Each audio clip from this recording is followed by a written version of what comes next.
and welcome to the Metalheads podcast. My name is George. This is Jay. This is Will. And this is John. And we are joined today by Chuck Loesch, I want to say of the Metal Podcast and formerly the Metal Sucks Podcast, but that's not exactly true anymore, is it? I would say it's formerly the Metal Sucks Podcast and formerly the Metal Podcast as well. So, yes, it's not entirely true. So, earlier this week, I guess it was, I just happened to pop on episode 56 of the Metal Podcast, and I'm like, what the fuck is this? And what is this?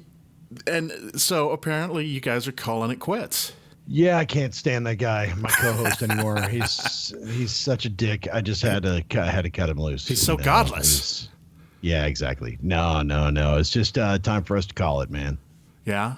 Well, busy. You know how much work it takes to put into a podcast? Oh, I do. Like almost me. None.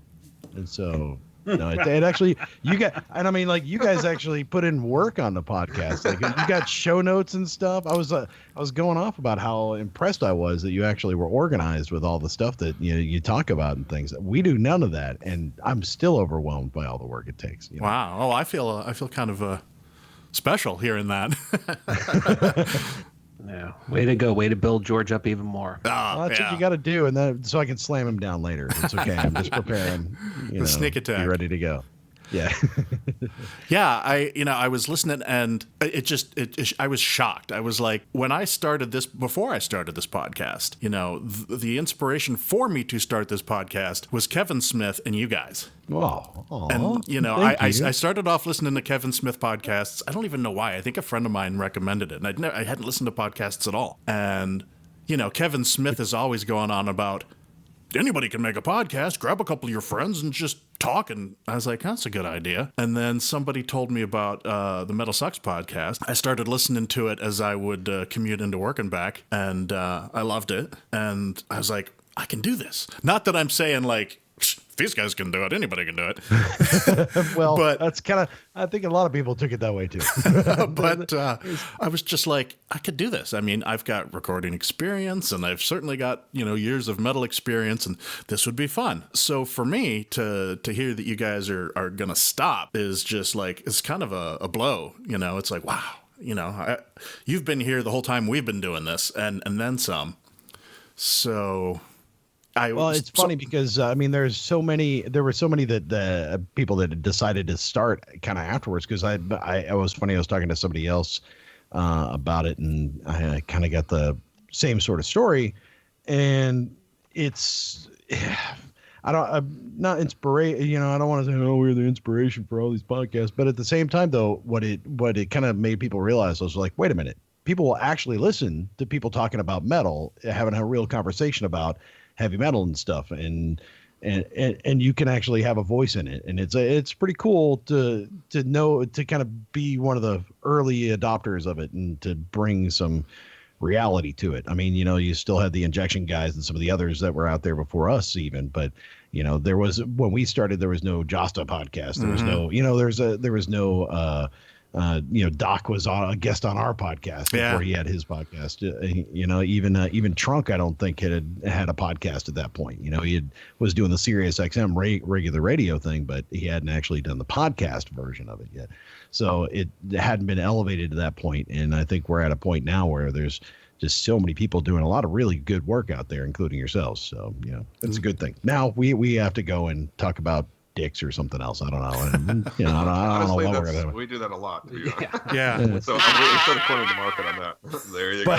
But I mean, exclusively like details about it, not just interview people about penises. I bet you could get Devin Townsend to get on that episode. That's probably true. That's probably talking about true. Dicks. I'm in. Reminds me of the super bad scene where he's like, the big can't stop drawing dicks, and the big throbbing blue vein, real triumphant bastard. Well, this is a serious question, because I honestly don't know, is how many metal podcasts are there out there? Because I don't really, I used to listen to Chuck Godless occasionally, but I just don't have time for a ton of podcasts because I'm always listening to music for this podcast. So Are there a gazillion of them out there? I know There the are. Josta one. I'm not a huge Hatebreed fan, although I do like some of the music. But his podcasts are good. Somebody had tweeted me today, and about like what other podcast should I listen to? And I haven't responded yet because I want to make sure I have a pretty comprehensive. Well, I mean, obviously, but I mean, like, I want to have a pretty comprehensive list because there's a lot of really good voices out there right now that are doing some good work, whether it's good interviews or good conversation or stuff. There really are a lot of metal voices that are out there speaking. Because you had the Metal Injection livecast; those guys have been doing it for a long time. You had, Talk to Me and H doing Talking Bullocks, and there was us, you guys, 9 Circles for a while. Josta, Trunk, Toilet of Hell, those guys. I always feel like, whenever you're making a list, you're going to leave somebody out. Unfortunately, that's the problem. But there's a lot of really good ones out there that are doing some really cool stuff. So, yeah, there's quite a few. I can't even consume them all. That was the other hard part. Though, and the way that I introduced myself to most of them was doing research for our interviews. So like somebody else would get an interview with somebody, so we go and listen to that. I go listen to that interview so that I could kind of know what not to ask. Like it's already been asked, it's already out there. So I wanted to try different directions and go in different ways. So that was sort of that was behind finding a lot of podcasts that way. Yeah, I kind of don't want to listen to other podcasts for sort of the opposite reason of I don't want to accidentally be influenced by or, take anything from these other podcasts. At the same time, I think I would like to check them out just because, more metal. But since I haven't been commuting, I haven't been listening. So, well, that's another thing. I pretty much listen to my car. The only other thing is I'm so afraid to get like a lot of people tell me that they listened on their like home speaker or whatever, their Google Home or whatever. And I refuse to get one of those because it's just, hey, inviting Big Brother into your house to listen to you have sex with your wife. So the sound quality sucks. Well, of the sex, yes, it's terrible. But but for podcasts though, for voice, it's actually okay. So you can kind of get passive listening and stuff that way. But I don't know. It's where the hell was I going with that? I don't even know. Just the something about sex with your wife. Yeah, well, being able to find time to listen to podcasts. There you go. Finding time to listen to all these podcasts. But I like to listen to other people's podcasts, not to find out like how they're doing it, but honestly, like when you listen to an artist and you're about to interview them, it can be really difficult to find a new angle. Because it's, especially if it's dudes that have been talked to a million times. What's your angle? How are you going to approach it? What are you going to do? Which direction are you going to go? And listening to people who have had either success or failure is one of my favorite things to do, because then I can know what to do or not to do, or this worked or this didn't work, or this guy really doesn't want to talk about his family, so we need to really try to talk about his family. Those kinds of things. So yeah, trying to take it in a different way from a learning perspective, not a copying perspective. Exactly. I mean, we're lucky we've got Will, who's a brewer. And so we try to ask like beer questions and things like that you don't hear a lot. Although you do if you listen to Eddie on the Rock and Roll Beer Guy podcast. Mm-hmm. So see, we're not even the only people that talk about metal and beer. Ha. Well, and we haven't talked about beer in a while. Yeah, that's true. We haven't I think it's been like 3 or 4 episodes since we said, hey, what are you drinking? I'm so useless on beer, though. I'll tell you that right now. I used to be great about it, but now I'm awful on it. So George, what are you drinking? 60 Minute. A lot of it. It has a gigantic stock. 3-in-1. It's the fucking thing. So is that 180 minutes then? Yeah, exactly. Condensed. 270 minutes of beer. Anybody else? Night of the Living Stout, Brutal Truth beer. Oh, nice. I got Atlas Silent Neighbor bourbon barrel aged, and then after that I'll have one more, and it will be the Firestone Walker Wookus. All right. Which I guess is their was it the Wookiee? Oh, yeah. Did they stop making that? Was that on the chopping block? Black Rye IPA. Yeah, or is that the one they're going to do every couple of years now? They changed their whole lineup for some of the Wookiee Jack. All right. Back to our guest.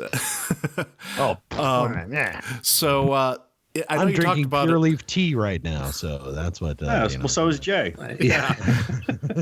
I just ate, man. It would be a waste of money, Will. But I've got some things waiting in the fridge. I've been looking for the new Maiden one. There's a new Maiden one that's out that none of us have had yet. I've had the Belgian one. I had it. There was one after that. Yeah, I had the hollowed.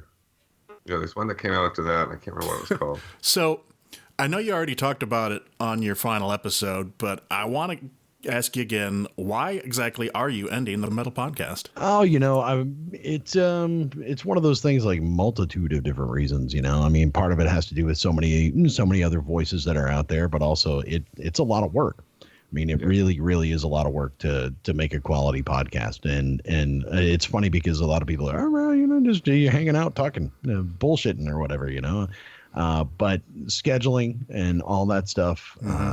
And making all of it kind of fit, and then editing and putting everything together. And I mean, it is a task to make it happen. And it just got to the point where I was getting overwhelmed, and every week it was, struggling to get it together. And just needed a break. Yeah. So yeah, I could never do it on a weekly basis. That's why we try to do 2 a month. And of course, that being the case, they're longer. So it's, more value added. Although most people complain it's too long. But yeah, my wife has definitely noticed that we're doing more of them. She's like, you're doing it again? I'm like, yeah, we've been on Joe's almost a lot of time on his hands.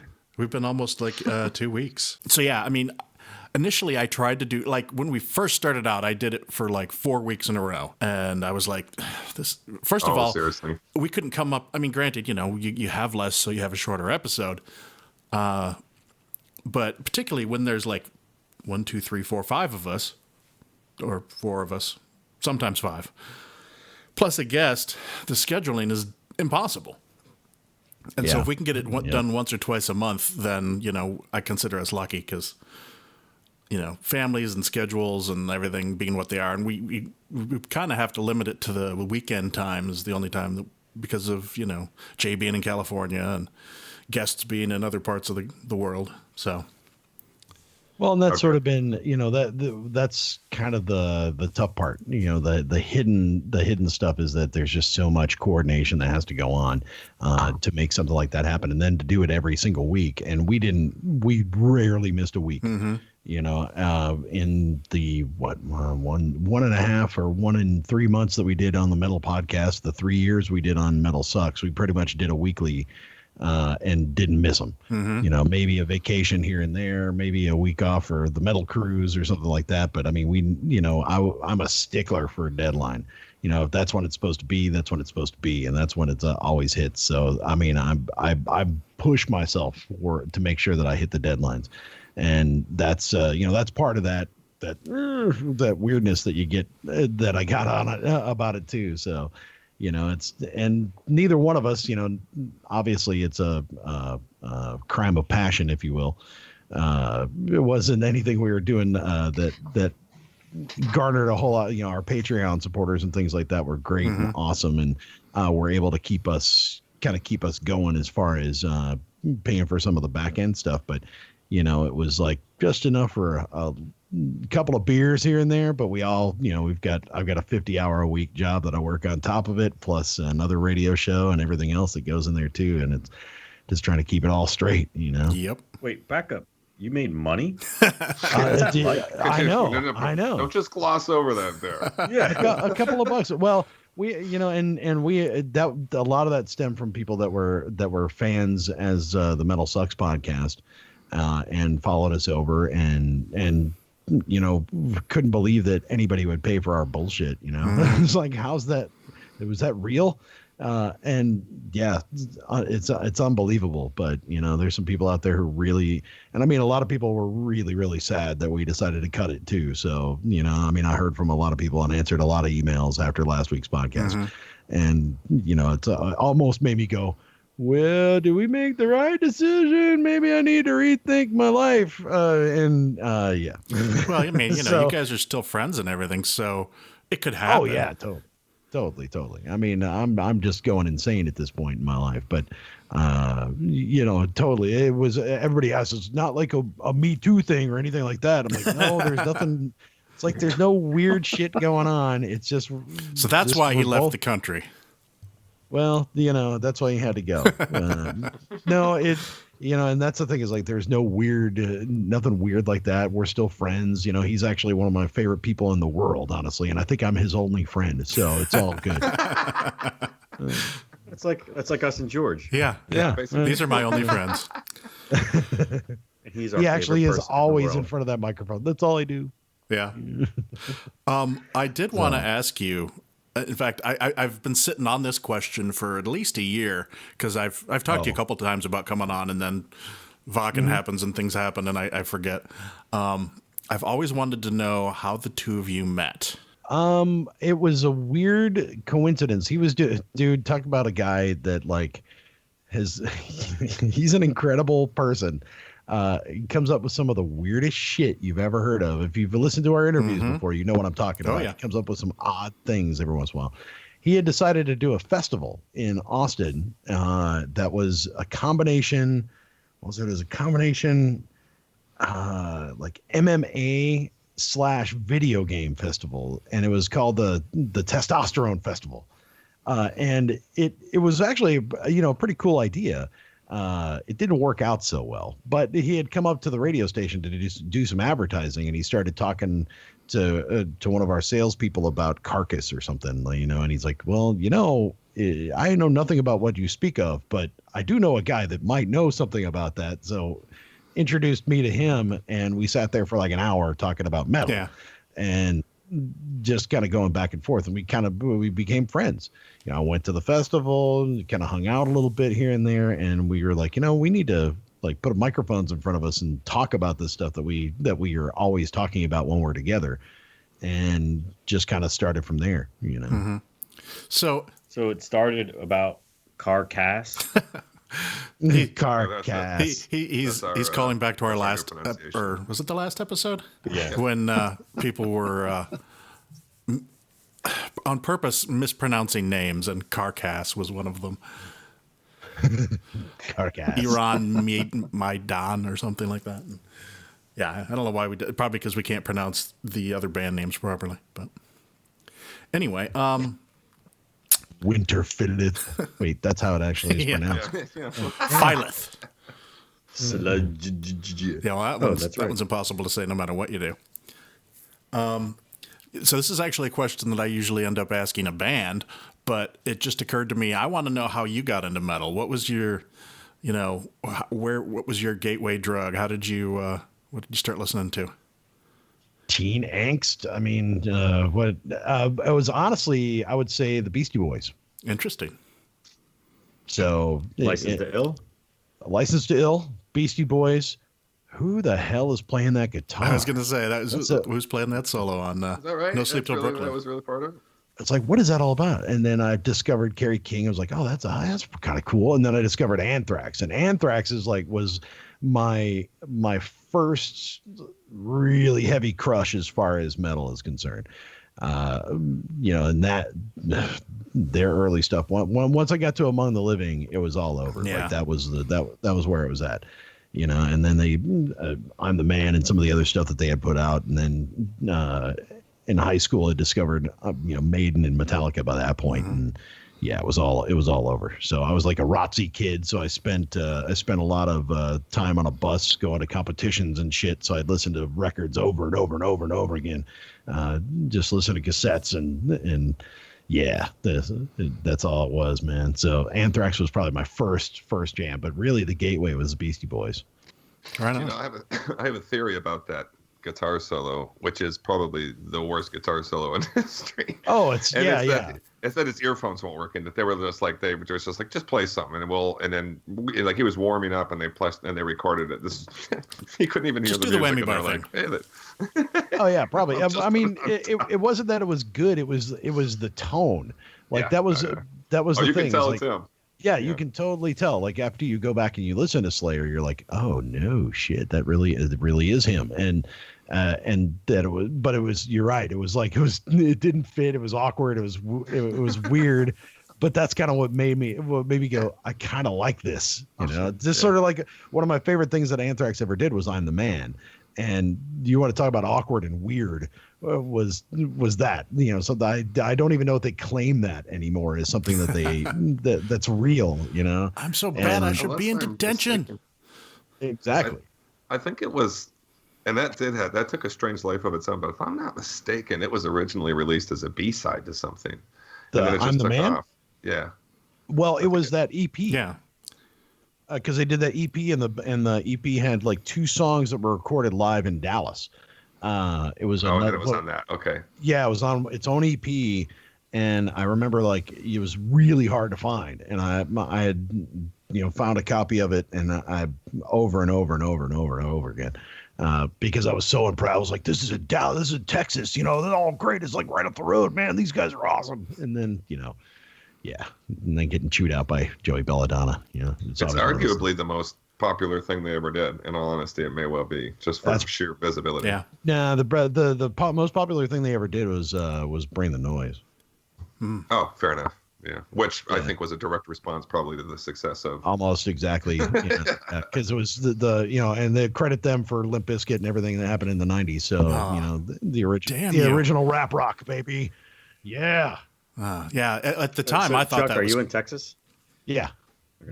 Yeah. Bass, how low can I go?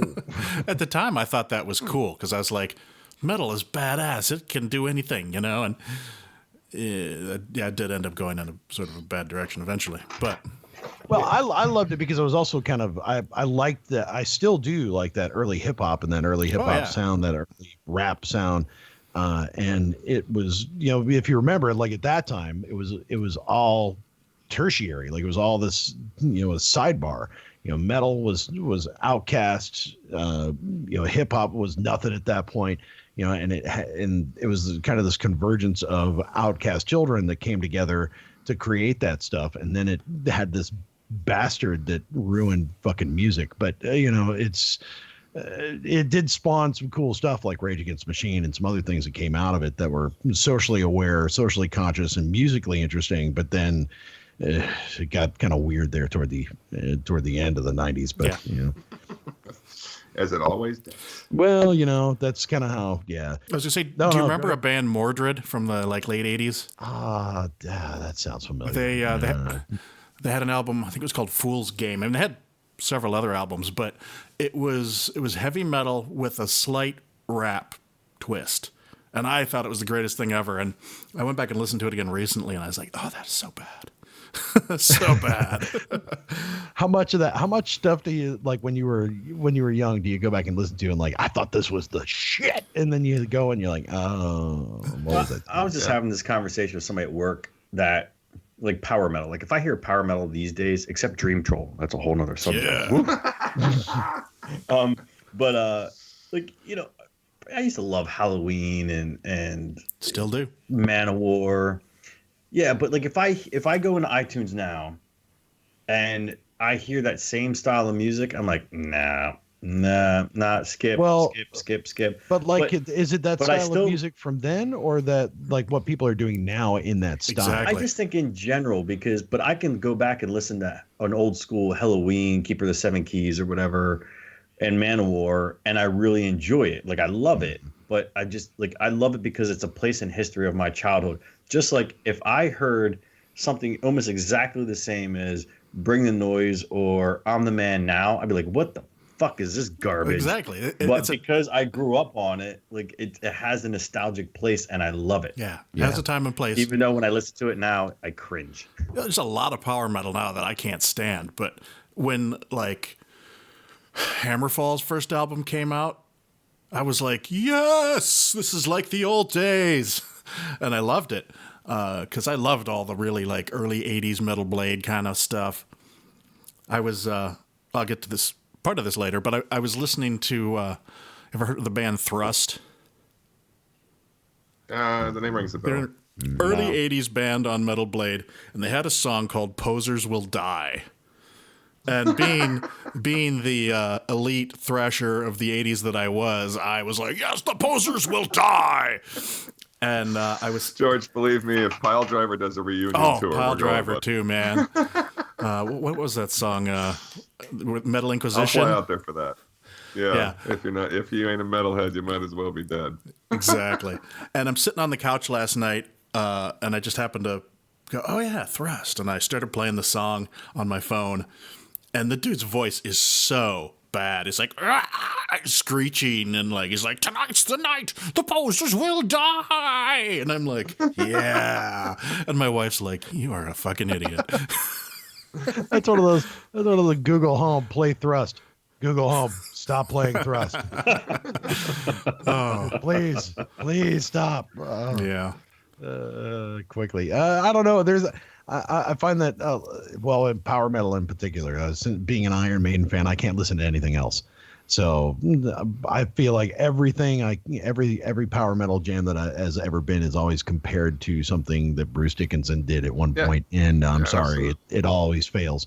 So I was never into power metal, just because of that. But yeah, I mean, like I go back and listen. Somebody had mentioned, I was listening. Brian Posehn was on one of our radio stations today, and he was talking. What was he talking about? He was talking about hair metal, and he said something about Poison. I was like, I haven't listened to that forever, man. I used to scribble Poison on my textbook covers and shit. And I was like, back in the day, let me go back and listen to that again today. Just see what I forgot about. Now I'm not talking about like Every Rose Has a Thorn. I'm talking deep cuts, and yeah, that's just that was not a good idea. It's just garbage. Yeah. That was pretty bad.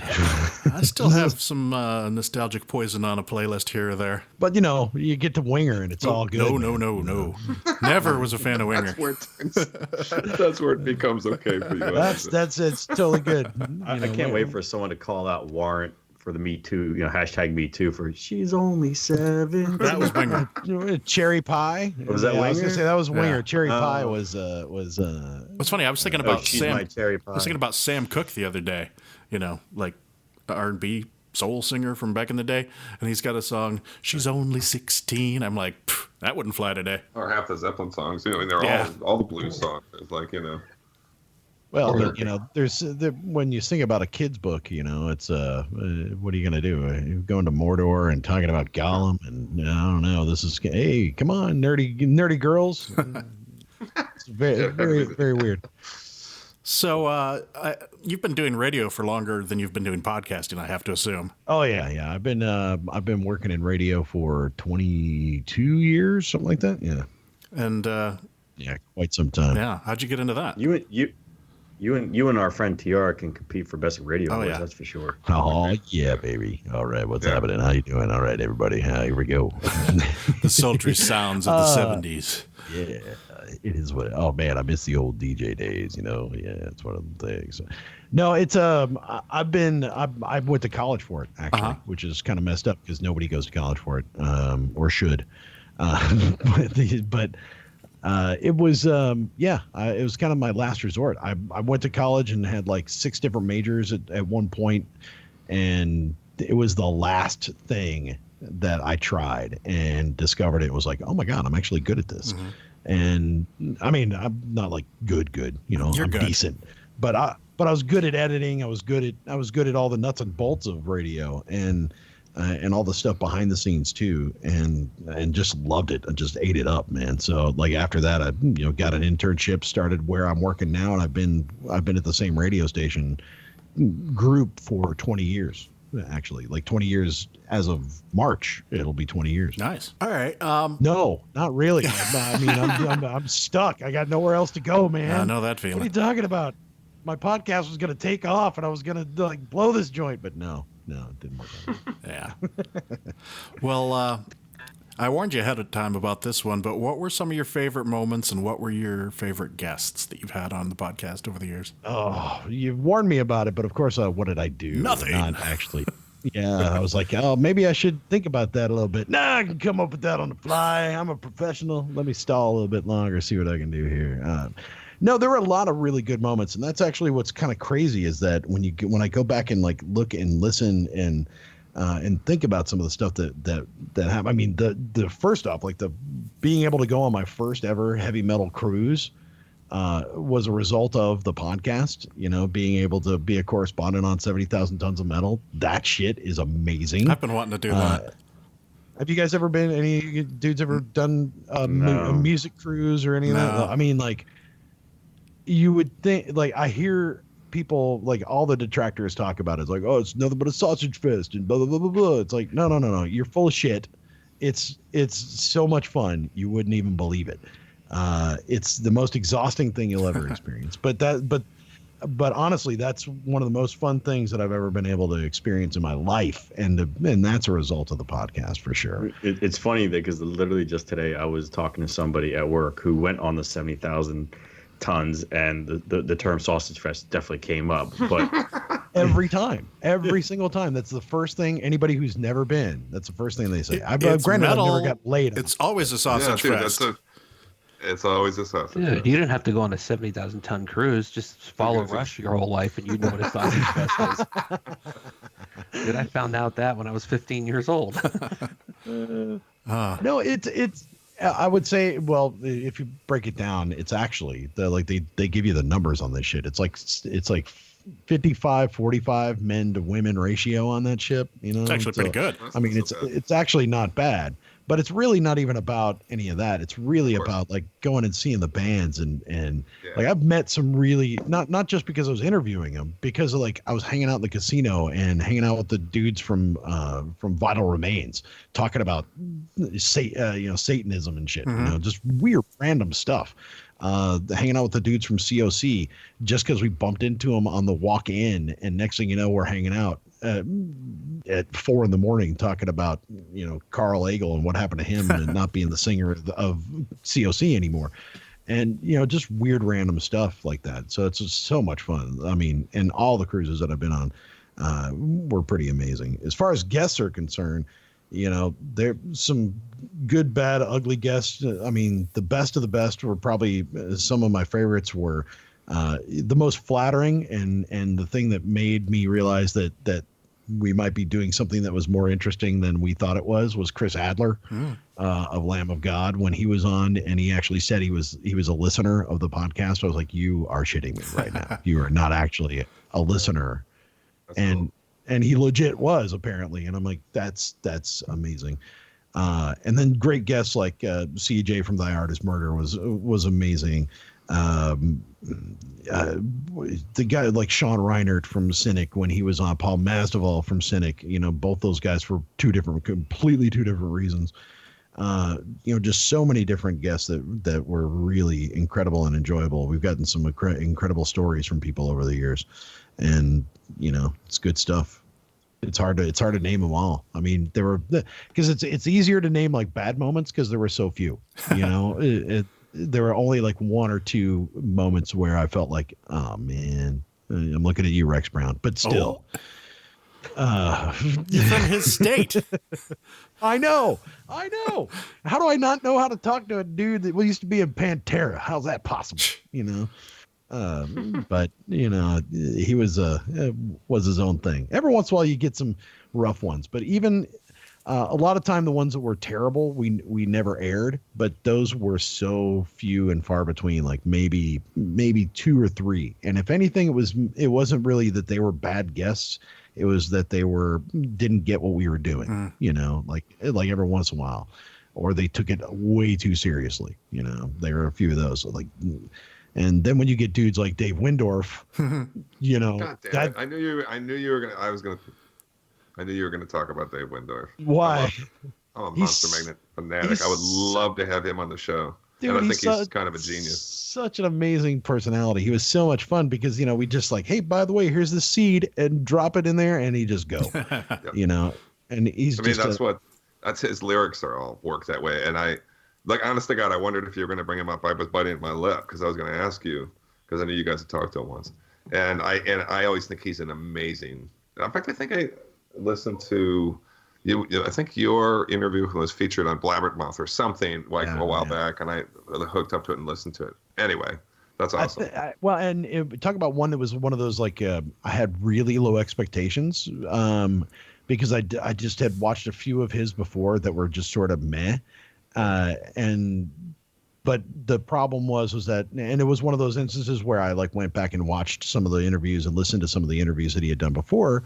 And it was all about like, as soon as he gets a question that was pedestrian, he's done. Yeah. You know, he's like, he just kind of checks out.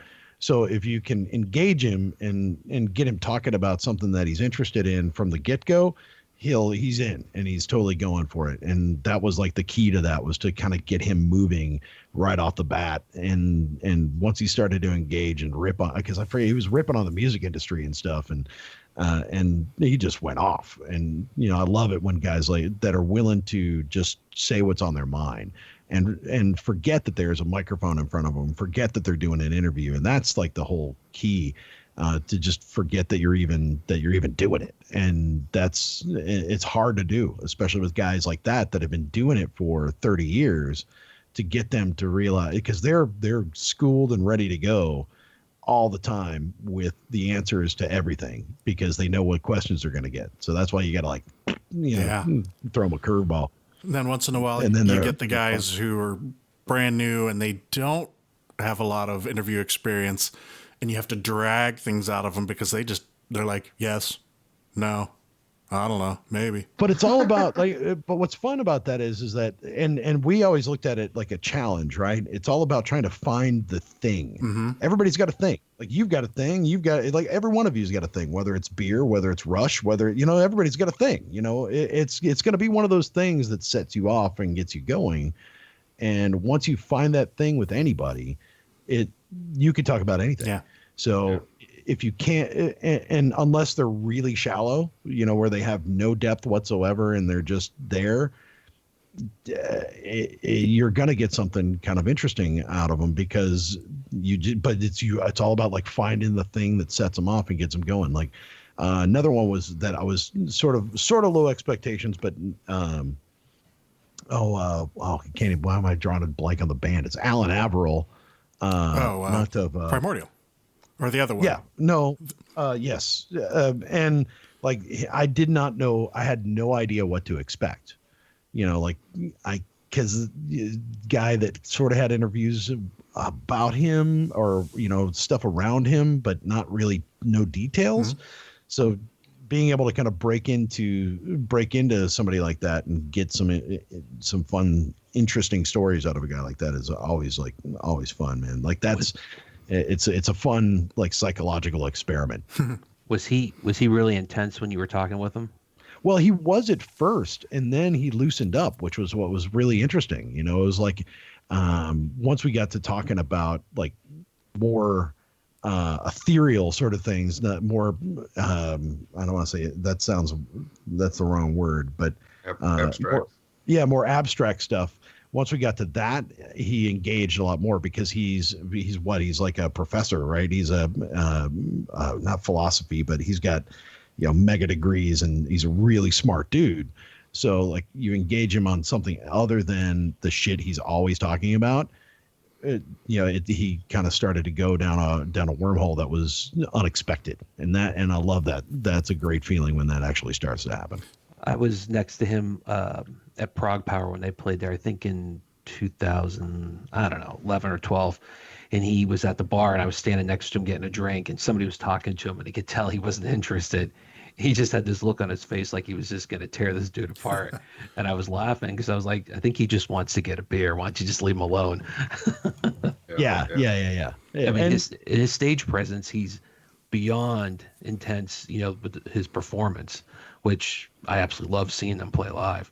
But I didn't know if he was like that in person too. So no, and that was the thing, was that it's just like I love guys like that are intense, that take it, and it's not that the ones that take it seriously, but are willing to give you a good reason, like really talk about why they take it seriously, and whether it's the music or personally their message, or their messaging, their lyrics, or their sound, like those things, those things they're really important to people. They're why they make music, and it's not about the what, it's about the why.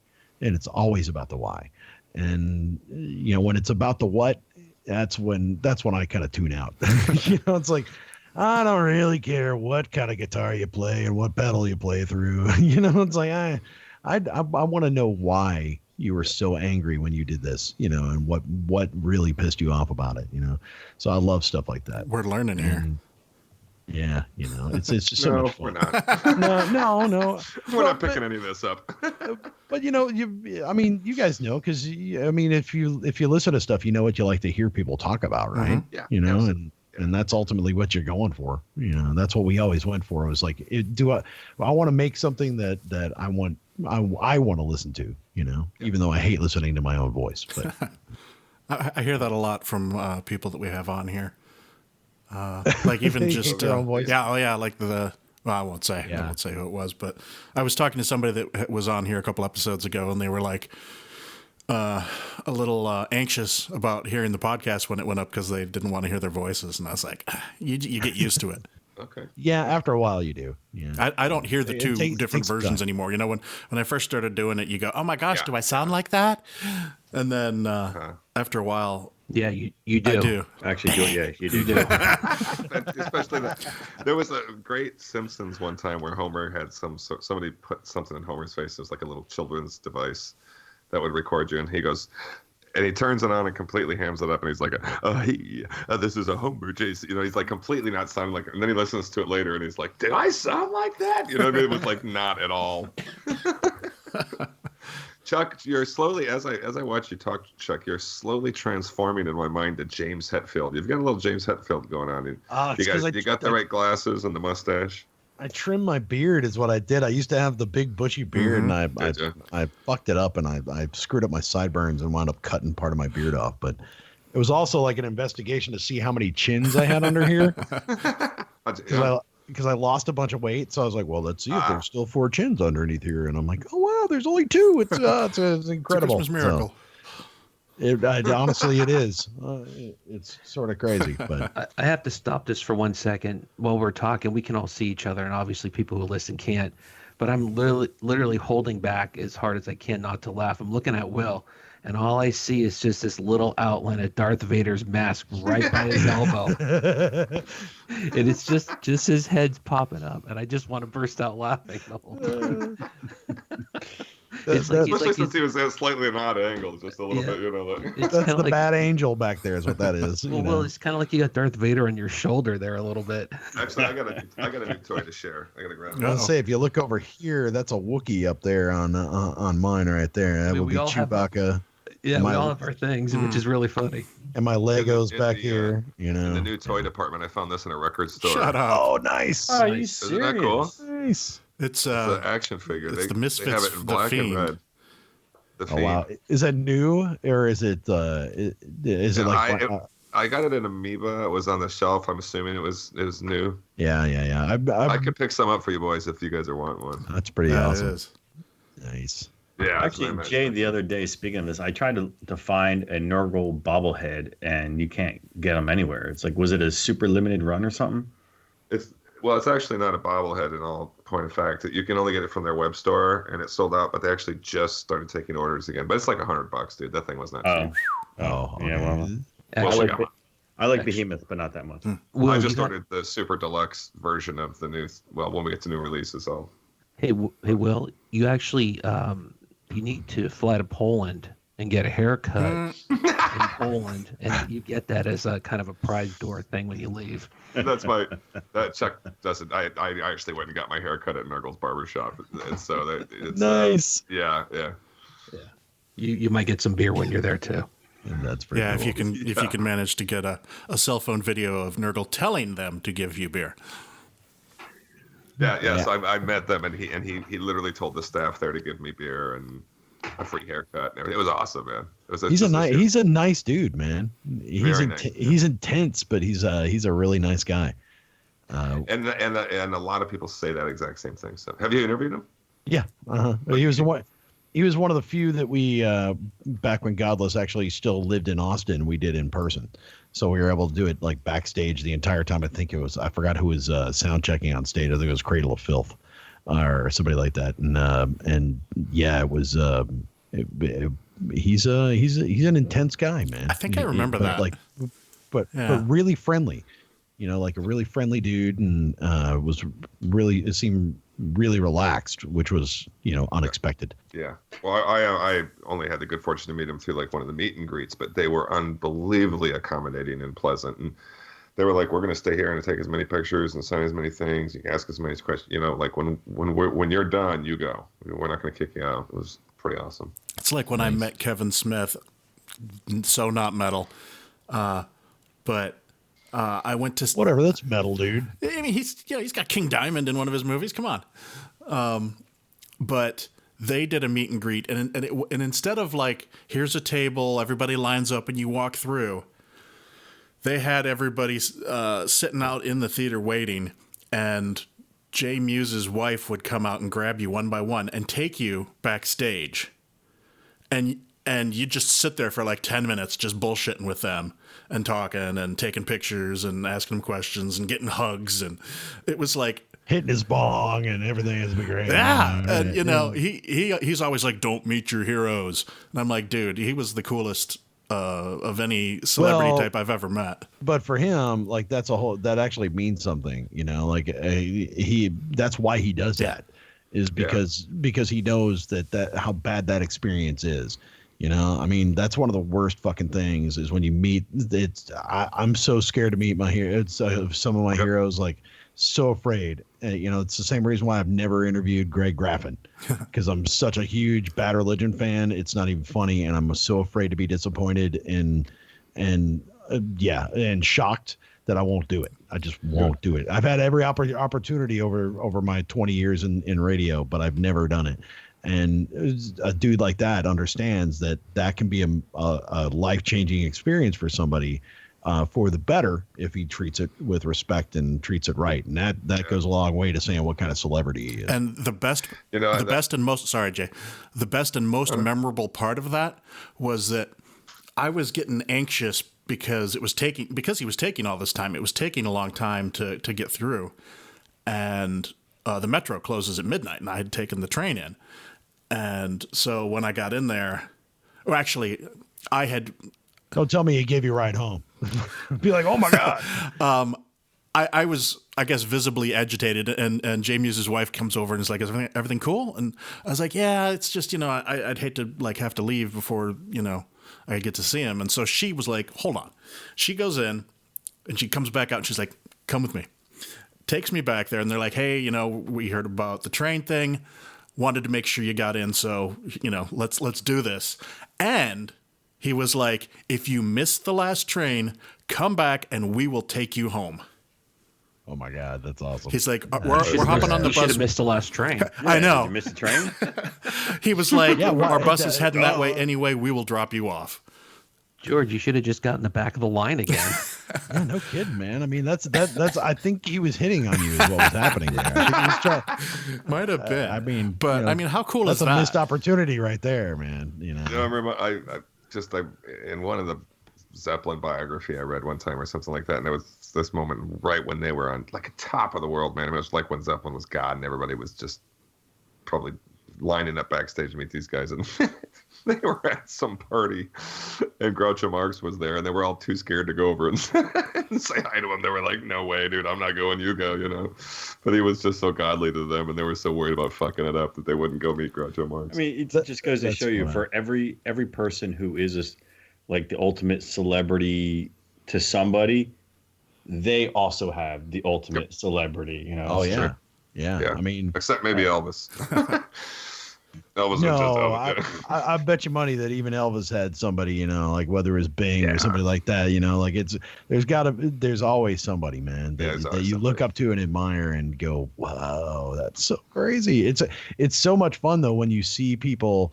I hate to go back to like 70,000 Tons of Metal, but that's like one of those places where I've seen those bands freak out over other bands because they're just like, oh, I can't believe I think the best one was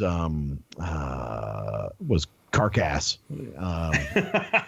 Was like watching people freak out over Carcass, and like all the other musicians that were huge fans of Carcass. And stuff like that. I love that. It's so cool because you just see the connection, and how it just trickles down to, everybody else, and it just keeps on going and being that inspiration for somebody else. You know, it's too cool. It's too much fun. I was talking to the bass player from Goatwhore once, and not too long ago they were here, and Chuck Billy walked in, and he visibly got sort of disturbed. Like, he was just like, holy shit, you know what I mean? And Chuck Billy is actually their manager, but he'd never met him, and he hasn't been in the band very long. But he just went up to him he was all suddenly was like a child. He's like, hey man, I'm so sorry, I don't mean to interrupt you, Chuck, and everything, you know. Yeah. TA, you're talking about TA, right? I'm talking about TA, yeah. Yeah, TA is he's a friend of mine. He's from here in Austin. Oh, is that right? Yeah, and he's been in the metal scene for a long time. I've known that dude for quite some time. And that guy, he is, when you think of what like a metal fan should be, like I'm not even close to a metal fan. Not even close. That dude is a true metal fan.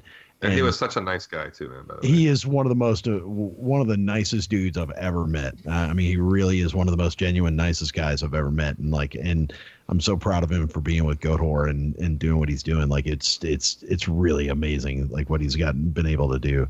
And yeah, I know exactly what you're talking about, but I've seen him do that before with people. That's awesome. That's awesome that we've got. Okay, cool. Mutual experience there. Yeah. He's because he's totally in awe of of people like that. You know what I mean? Because he's a metal fan. You know, and that's awesome. Yeah. That's totally cool. Sweet. All right, I've got one more question for you before we move on to the episode. I don't know if the guys have any more. Well, that was like the third question, so I think, and we're only an hour in, I think. Yeah, right? about that. Okay, all right. Yeah. So you always seem to play the straight man to Godless's mischievous Loki. Were there ever times where he would say something and you just wanted to strangle him? And like every time he opened his mouth, you're just going, dude, rein it in. Oh my God, yes. Oh yes, there are plenty of times. I mean, whether it was the whole thing, like his obsession with guitar players moving their hands fast and being able to masturbate well, I don't know. He just had his look on the world is so different than so many other people, and that's why I really like that guy so much, is because he just looks at the world differently than everybody else. He really does. And just the cockeyed way that he, like, when he moved to Ireland, we didn't get to spend time together anymore. So we'd only see each other on the metal cruise. So he shows up on the metal cruise and he's dressed in business casual, so he's button down shirts and a tie and slacks on the metal. What are you doing, dude? We're all here. Like, they're battle jackets and Bermuda shorts right now. That's like as far removed as you can get from it. But he's just fucking with people, and I love that about him, and so every time we do an interview like that, it was all about, I was always trying to keep things on track, but it wasn't purposeful because I needed him to be able to do that and come from left field. But then if I felt like if I felt like the guest was getting too uncomfortable, I could always bounce back and bring it back. But I always had somebody that was kind of a wild card, and I love that. It's like, that's what made it so much fun. The other George. George is you, and he's got 3 godlesses. Yeah, pretty much. Well, that's his own fault. He can hit the hang up button anytime he wants. Well, I wanted to know the other side of that coin. Was he ever frustrated with you for maybe being a little too not, wild and crazy guy? He would never admit it because, like I said, I'm his only friend. So, I don't know that he would want to admit that there's any of that. I'm sure there was, I'm sure there's definitely times like that. But, we get frustrated with each other because, you spend that much time doing stuff together and that long of a time doing stuff together, and you're responsible for it. You're gonna have conflicts. But I mean, overall, it wasn't anything. We never got into like major stuff. We could always come to an agreement on almost everything because we're just trying to make good content. We both agree that that's, what that is. And we usually would come to a pretty good understanding of what that content looked like. and sounded like. Not just beforehand, but also kind of in general what that means. So he knew that that's what my role was, and I knew that that's what his role was, and we kind of just went with it because that's what we're good at. Yeah, I would listen to it, and being that we do the same thing, I would sort of understand what you guys were doing. I'm like, I understand the way Chuck is, and I understand the way Godless is, and I relate to both sides of that, story there. And so, it was just, I just had to ask about it because I can kind of relate to it. Well, and the trick is that it wasn't out of character. Yeah. You know what I'm saying? I mean, like I've never played a character, my radio show, I don't have a fake name. I don't, even though he has a fake name, but that's because he wants to, not be pinned down and ruin his family. I still found him on Facebook. It's pretty easy, it's not that hard to find the guy. But it's not, it was never about being fake, and that it was about being as real as we could possibly be. Everybody has asked me before about whether or not that dude is as strange as he sounds sometimes, and I'm like, yeah, he is. He really is kind of that weird. And I am actually that straight. I am the straight guy. Yeah. Like that. That's kind of how I'm a rule follower. I do things by the book. Like that's the guy that I am. And it just that. You gotta find those personalities to work together to make that happen and not try to fake it. If I wanted to make money or something like that, I could talk about how awesome guns are and how we need background checks for immigrants, but not gun owners and stuff like that, and do that on the radio for 3 hours and make a shit ton of money doing it. But I can't do it. I can't fake it. I've never been able to fake it. Yeah, I think the four of us have a really great mix. I'm definitely the stuffy one, and everybody else is like, dude, lighten up. But I love these guys, and I think we're an amazing mix. So thanks, guys. Don't start crying now. Don't start crying now. Wait. Oh my God, I love you. Oh, damn it! Was that all just trying to get to that sound effect? No, that was just gonna say any number of things tonight that you'll think, oh wow, that's such a heartfelt thing by George, just so he can push a button. Cue sound effect. As long as you don't start D's nuts on me, it's all good. Hey! All right. Well, if there are no more questions, why don't we get it into the rest of the episode? You mean that wasn't the episode? Yeah, there's more. We're just this is the tip of the iceberg, baby. Yeah. Wait, I'm only the first bullet point on this thing. Son of a bitch. Mm-hmm. Yeah. Good. I wanted to talk about a couple of books that I just read. This is the book report section of the podcast. But in the last week, I just tore through a couple of books, and Jay's read at least one, possibly both of them. So feel free to talk about that. But I read the Bruce Dickinson book. What does this button do? And Haven't read it yet. what's that? Took it to the beach the day you told me. I took it to the beach the day you told me you were reading it. And then it was too cold to go to the beach. So I haven't read it yet, but I did read the other one. And the Brian Slagle book, For the Sake of Heaviness. And Which I very much enjoyed. Which, I mean, the Dickinson book was good. However, I was a little surprised by the fact how he doesn't talk about his family at all. He doesn't mention that he got married, got divorced, got married again, has any kids. It's like he lived in a vacuum his entire life. And he barely talks about Iron Maiden. He spends most of his time talking about fencing and flying airplanes. Wait, are you serious? I'm serious. I was like, I mean, I have this book and I haven't read it it's a good read, but he's like, chapter whatever, the Power Slave album. And he's like, yeah, we went into the studio, we recorded the album, then we went out on tour. And then I found all these places to go fencing. And, he kind of glosses over it all. And I'm like, oh. I'm not saying it's a bad book. I was just sort of surprised the direction that it went in. That book just went to the bottom of the stack. I'm not saying it's a bad thing, but did that book have a co-writer? Did somebody write that for him, or did he actually write that himself? He wrote That's it himself. the problem. That's actually the problem. He wrote it long. He wrote Well, about Bruce. we don't give a shit. Tell us about Iron Man. Yeah, he has an afterword that where he says that it was a conscious choice not to talk about any family or anything like that. And I'm like, all right, fine, because he was like, if I go into all this detail, it's going to be 800-page book and nobody's going to read it. Yeah. Well, he says he's going to write another one first. And My foremost, ass. so. What do you mean? If nobody would read it, that's a load of shit, is what that is. It's like he knows everybody would read it, and he knows people would tear it apart. Like the problem is he knows he would be questioned about it forever. What he did is he went on Charlie Rose and was asked like surface questions about shit, and never really had to broach anything that was important as far as like his life is concerned.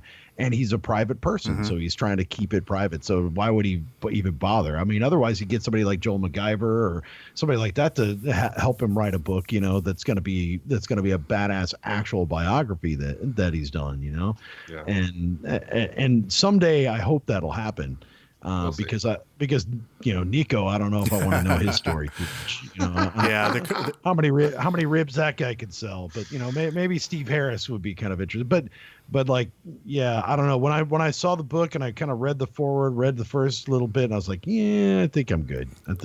I know most of the stuff. Yeah, I mean, I wasn't looking for like Motley Crue's The Dirt or anything like that. I know he's too. Polished for that sort of writing, but just some stories about. I mean, there was one story about Robert Palmer that was interesting, but just a little more detail about the making of the album would have been kind of cool. Yeah. So. Yeah, but he's just the singer, dude. He shows up on the last day, knocks out the box, and he's done, man. If the other guys are the ones that actually spent. Well, that's what I thought. I figured, Steve Harris is the guy, the songwriter, but he did mention things like, oh, well, I wrote the words for this, and I came up with the song idea for that, which was a lot more contribution than I thought that he gave. I mean. I thought that was sort of why he went solo, because he didn't get to contribute, sort of Jason Newstead-ish. But apparently that. No, I wouldn't. Yeah, it definitely wasn't Newstead-ish, but like I think he wrote. There are a few things he wrote all by himself, completely by himself. I'm inclined to say Revelations might be one of those. I'll have to look at the liner notes. Is it? And then of course a lot of things he wrote lyrics for, and he wrote with Adrian a lot. Yeah. Which is always why I think he probably had Adrian in his solo band there towards the end. Yeah, he did. But in any case, I'm sorry to hear that. I mean, I agree with you. The truth is if I will read it, I'm still going to read it. But I'm a little disappointed to hear that it's not chock full of crazy maidens. Yeah, well, like when Adrian left, he was just like, he sort of alluded. He's like, and then we were doing this, and then something unfortunately happened, and Adrian didn't have a choice but to leave. I'm like, well, what the fuck happened?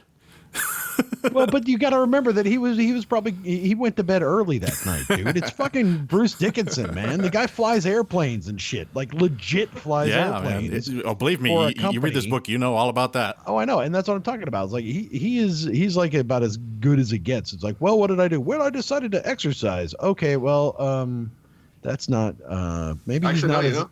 It's funny you should say that, because I apologize for interrupting, but I saw him. He did a book signing here in the area, so I went and saw him, and he spoke for about 30 or 45 minutes. Yeah. And then people got to ask questions. Of course, it was just all Maiden fans there. Well, and somebody asked the question, "What do you do for exercise to stay in shape?" And he said, He said, "I run around on stage for 2 or 3 months a year, and for the rest of the year, I don't do shit." He doesn't exercise. He said, "I don't." He said, "I'm truly supplied. I go along with the theory that your arms and legs and heart can only move in so many directions in one lifetime, and I'm trying not to use that up." Like he gets so many heartbeats, so don't speed it up too often, kind of thing. Yeah. Well, the bit about the cancer treatment was pretty in depth and very interesting and harrowing. It's really the whole reason he wrote the book too. I mean, that's the center thing. Yeah. It did, I think, fundamentally change some of his worldviews, but also.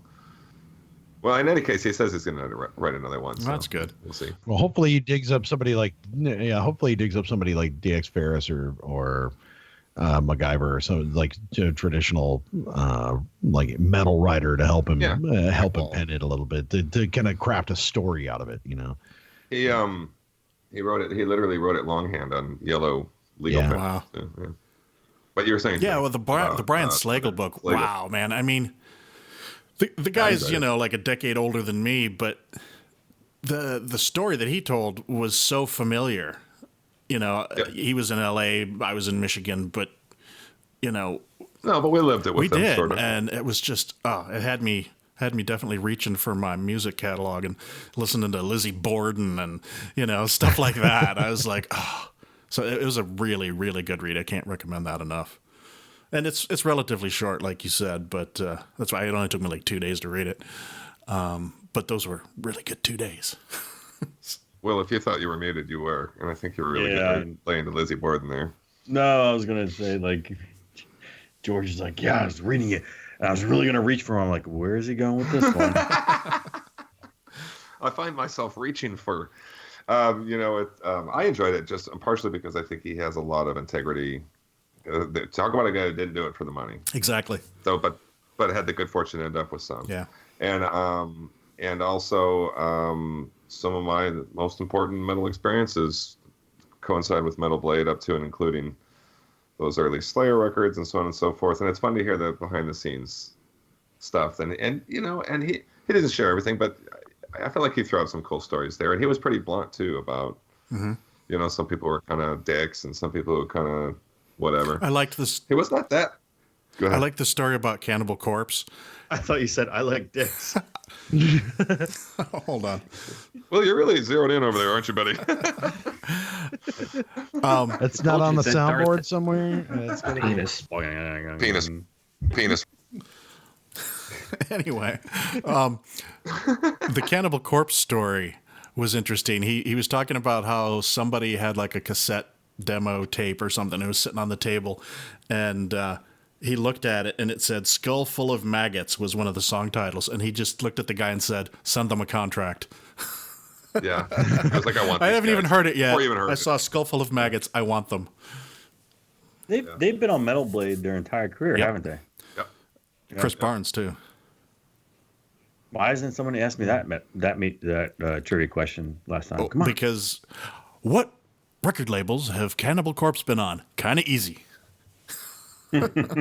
Just one. No, actually, the question could have exactly as Will stated it. Well, hey, what Will, if for your final question is, Cannibal Corpse have been in Metal Blade their whole career, haven't they? Yes or no? True or false? It's the what other label has Cannibal Corpse been on? Oh, Trick question. Yeah. You know, I really want us to get to this first bullet point so we can get through it and just be done with it. All right. Well, so let's do the news.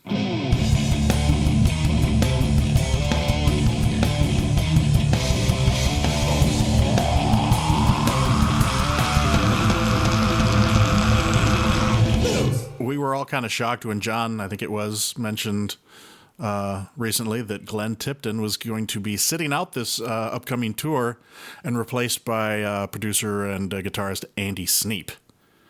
Unfortunately, Glenn, unbeknownst to us, has been suffering from Parkinson's for the last 10 years and feels he can't, perform up to his standard of quality to do this tour. Well, the actual quote is, and I mean, first and foremost, I feel bad for the man's health and everything, but the actual quote was, he can still kind of play a couple of the easier songs. You know what I mean? Like, that's how they put it, which also reminds me of when the first Priest record came out with Rob on it again, and Ripper said, he still sounds great when he sings in the lower register. And I remember thinking, that was so sideways.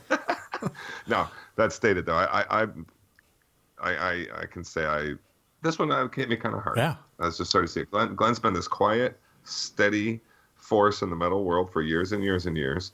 He's a great guitar player. I know Kerry King cites him as a primary influence. And incidentally, I went back and listened to Show No Mercy recently.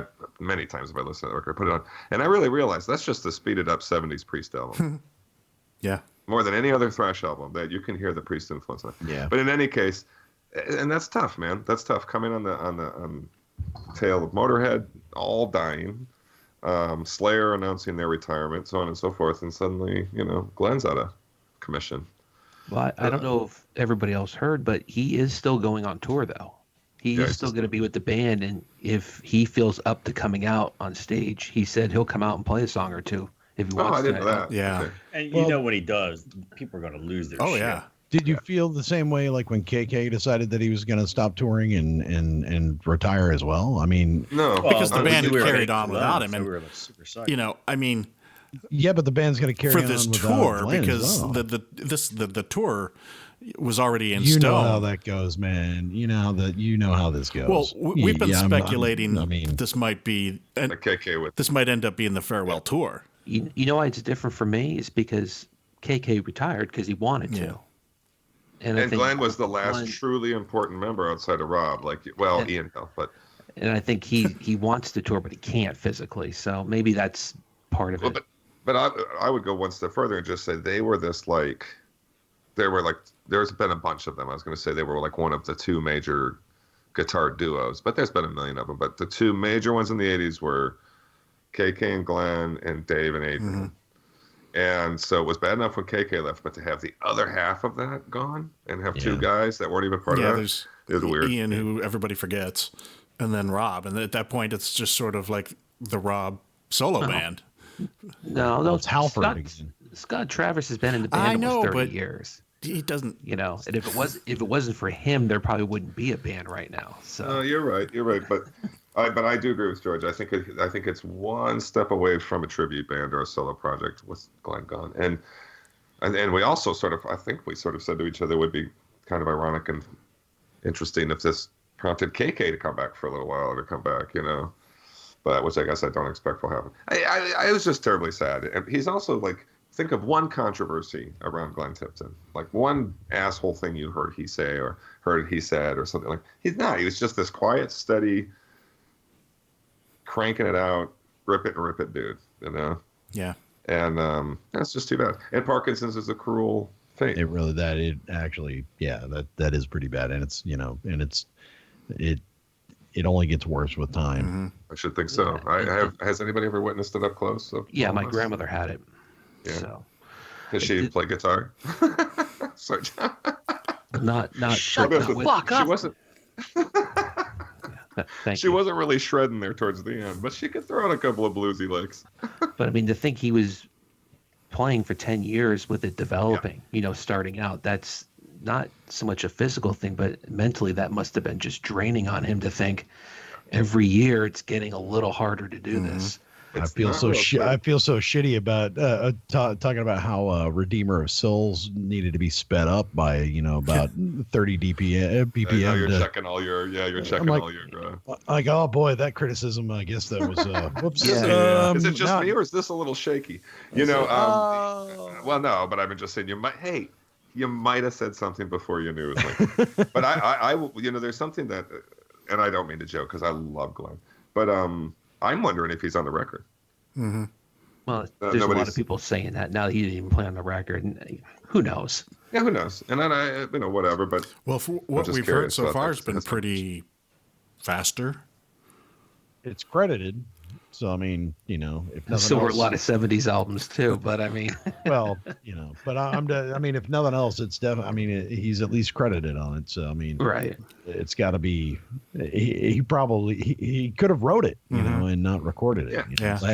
Richie recorded. So what you're saying is it's not an early Ozzy album where somebody's credited, but it's a different person's picture on the album. That was the 80s, man. What are you talking about? That shit doesn't happen nowadays. You know who the most famous, in my mind, the most famous guy for that is Rudy Sarzo. How many bands has Rudy Sarzo been in where he was not on like some seminal album? Well, yeah, his picture's on everything, and it's everybody else playing bass on the albums. He's not on any of them. He's not on Blizzard of Oz. He's not on Quiet Riot's first record. He's not on whatever he did next. I mean, Rudy was always like 1 minute late to the game. Well, speaking of the new songs, we also heard a clip of the new song Trader's Gate, which sounded pretty ferocious. Mm-hmm. Yeah. So far, so good. I mean, this is, what's it starting to shape up to be maybe their post-2000s Painkiller. Yeah. Sure. with all the understanding of what the cruel march of time will do to people. So it's not going to be, that heavy and straight on and vital. But we'll see. Well, we got a couple more weeks till the album drops and the tour starts. So, looking forward to that.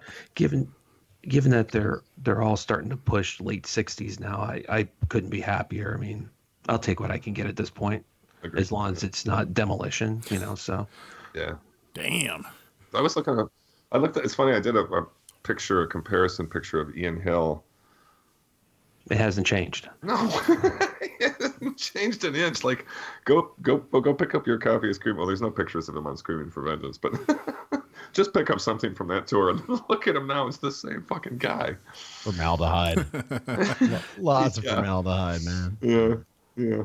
So I saw the other day that Gibson Guitars is in trouble and possibly facing bankruptcy. However, since I wrote this on the script, I've seen a follow-up article that says that they're going to handle their shit. That guy's he's a douchebag, dude. I don't buy that statement he put out. He's a famous asshole, dude. There's a website you can go to, and it's like, what's it like to work for this company website? Yeah, Glassdoor. I can't remember the name. Yeah, Glassdoor. Go to Glassdoor sometime and read about Gibson. I don't know. Yeah, they have every next thing is just this tragic tale of constant turnover, and this Henry guy keeps a paranoid atmosphere, and he's a megalomaniac and an egomaniac. Really, like he has driven that company into the ground. They deserve everything. I've never heard so many people sort of like go finally. You know, there's kind of been a collective like, oh, finally. And because if nothing else, maybe they can change the top end and change the culture of Gibson as a result of something like this. But it's been this weird sort of collective, thank you, kind of thing that I've seen. I'm hashtag Gibson 2 kind of thing. Well, I play guitar and I'm in a band, and so I'm therefore a bit of a guitar enthusiast, and I'm a Les Paul enthusiast, and so there's like a Les Paul forum that I've gone to for years and things, and I don't really go there much anymore. But dude, what he has done to the quality of their instruments, the price of their instruments, the stupid fucking choices he's made, like all of the electronic tuners and stuff. The that modern V. I just saw that. I was like, what is that piece of garbage? That looks amazing, dude. Oh, it's amazing. It is garbage, George. I've seen one in person. They are garbage. Oh my gosh. Talking about Gibson, right? Yeah.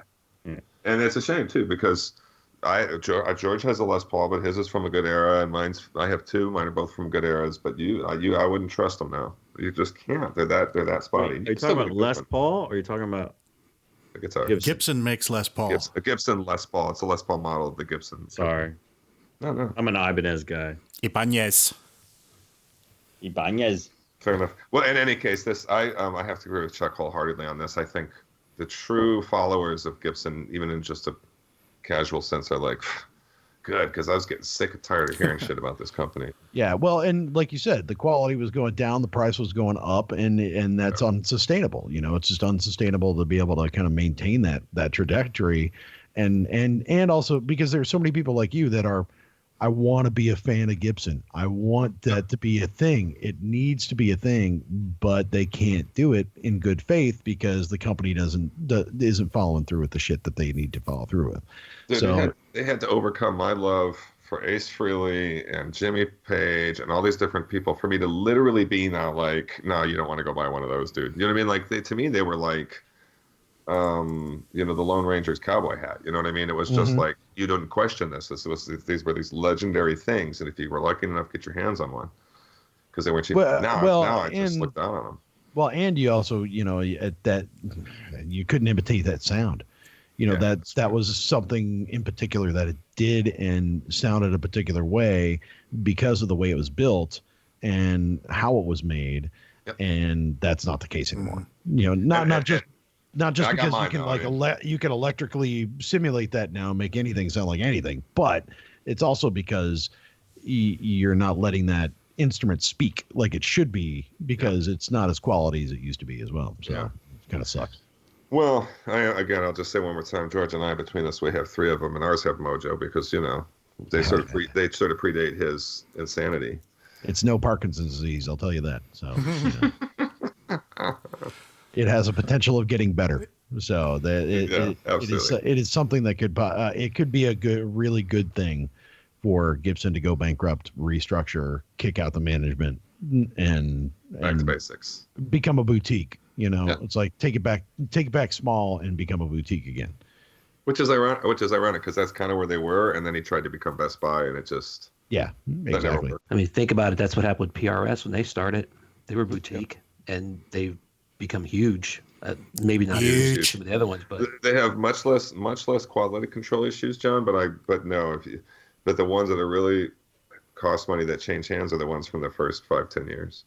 Yeah. Yeah, because they went on to become a corporate entity.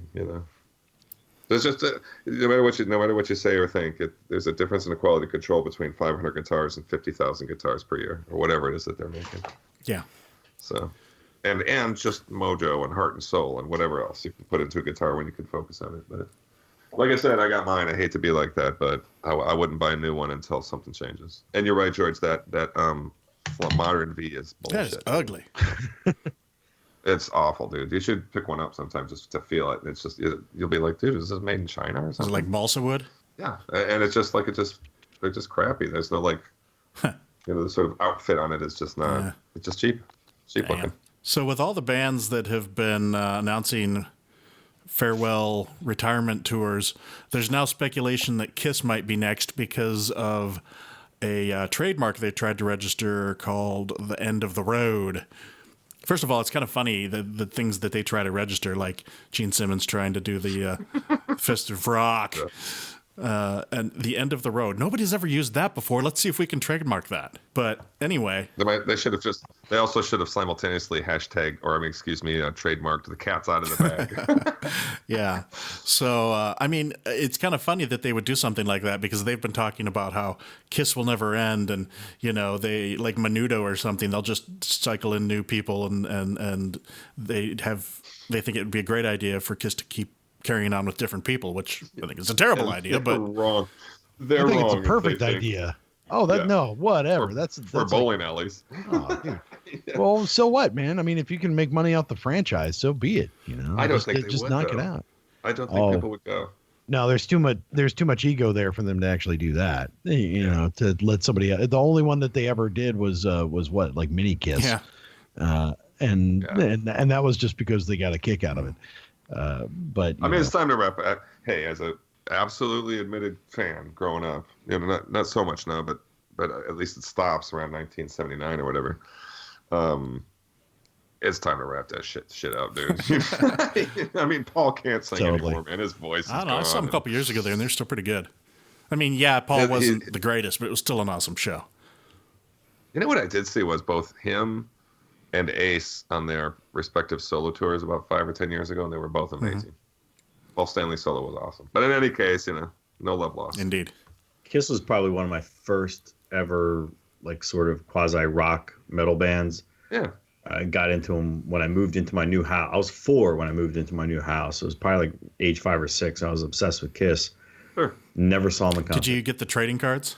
Oh, yeah. I had everything. Yeah, That was the first time I saw him. I used to flip baseball cards. I was a huge baseball card fanatic, and I would like flip. Did you know flipping cards? Anybody? I mean, I bet. I'm sure they don't do that anymore. But nerd. I just so you know, George, just before we got on, I was sitting here sorting through mine. I used to flip cards with people and clear them out. I was really good at it, and every once in a while you'd be flipping with some kid and he'd throw down a Kiss card and you're like, Gene Simmons, blood running down his face. I'm like, what the hell is that? And they're like, that's Kiss. And I was like, dude, that's how I met my best friend in school, in elementary, and we were best friends for about 10 years. We had those desks. He had blood running down his mouth?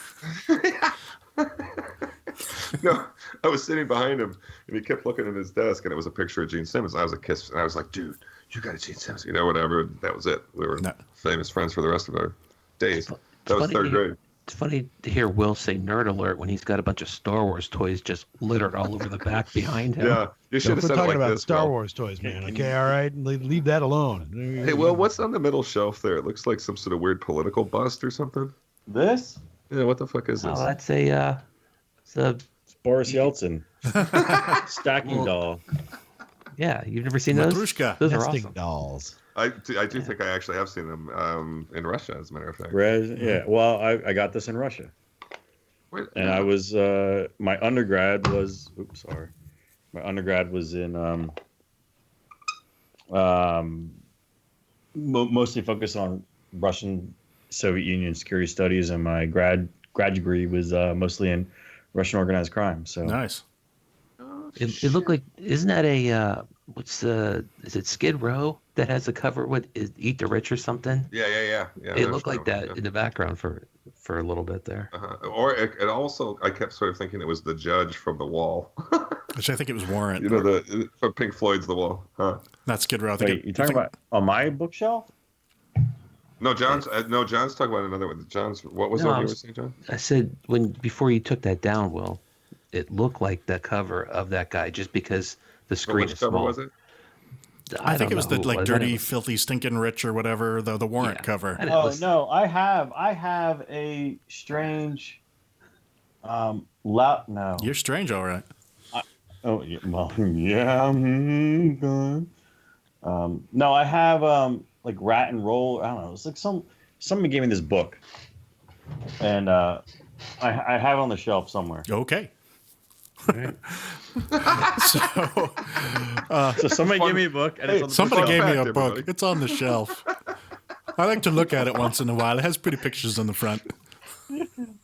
I like how And I George can assumed that was read. everything you were about to tell us. George is like, very good, Will. Great job. Super. Time for nap now. If you were moving on to the next news story or what, but you're about to make a Okay, point with me. mute. Yeah, the Kiss thing sort of led into the next item, which was that Biff Byford was saying that there's something wrong with dead musicians touring as holograms, and I mostly put this on here because I wanted to get Chuck's take on the hologram thing. We've talked about it before, the whole Dio hologram thing, and But first, George, were you going to say Bill Bruford? Because I was wondering if me and John were going to. I was like, oh no shit. Well, we're talking about Yes? like Bill. Yeah, Why what did I does say Bill Bruford Bill? went up King to? Crimson?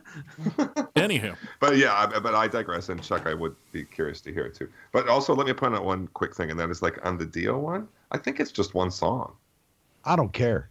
Yeah. Oh It's no, right- dude, that's not. I support It's- this in a way. It's Please, go totally ahead. fucking wrong. It's totally wrong. It's it's an abomination. Thank you. There are very few things that are I think against God's will, and that's one of them. It's like that dude's fucking dead. Let it rest and be done with it.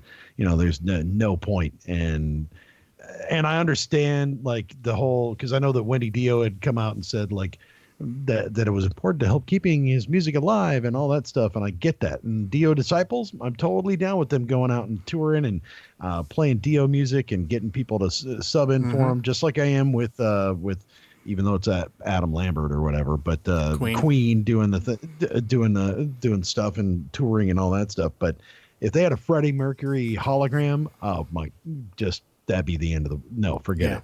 I just can't. I can't get it. You know, and I don't understand how anybody thinks that that's a possible substitute. If they wanted to have a hologram at his gravesite, that if you touched a button and it popped up and it performed for you there, that might be different. That'd be But badass. on stage, charging money for it, no. Isn't that what the video screen is for behind the band when they're playing? Right? You know, isn't that? I mean, nobody complains about that. 'Cause it's like, oh, it's just a video, no big deal. He's out of here in a second. But yeah, it just seems kind of creepy to me that. Well, I mean, it's one thing if it's a video of him singing a song at one point in his career. That's a video of him singing the song. This is, they're it's like they're pretending.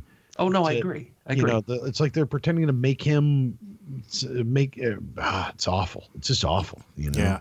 I was even skeptical of Dio disciples, but then I saw them, and I think it was at M3, and I was like, I was actually moved to tears. So I was like, okay, you're good. You're good. It was the same thing when I saw Death to All. You know, like when I saw Death to All, and it was eerie and weird. But then when 3/4 of the way through the set, they popped up a video of Chuck on the screen and played all this old footage of him, and they just stopped the screen. The stage was dark, and everybody focused on the movie for 5-10 minutes. And watched footage of him talking and being himself. Like that was such a cool way to pay tribute, and then bring the music back. That's different. You know, so it's just I think it's not paying tribute. It's destroying a legacy, is what it's doing. You know, just John, you saw Death to All, didn't you?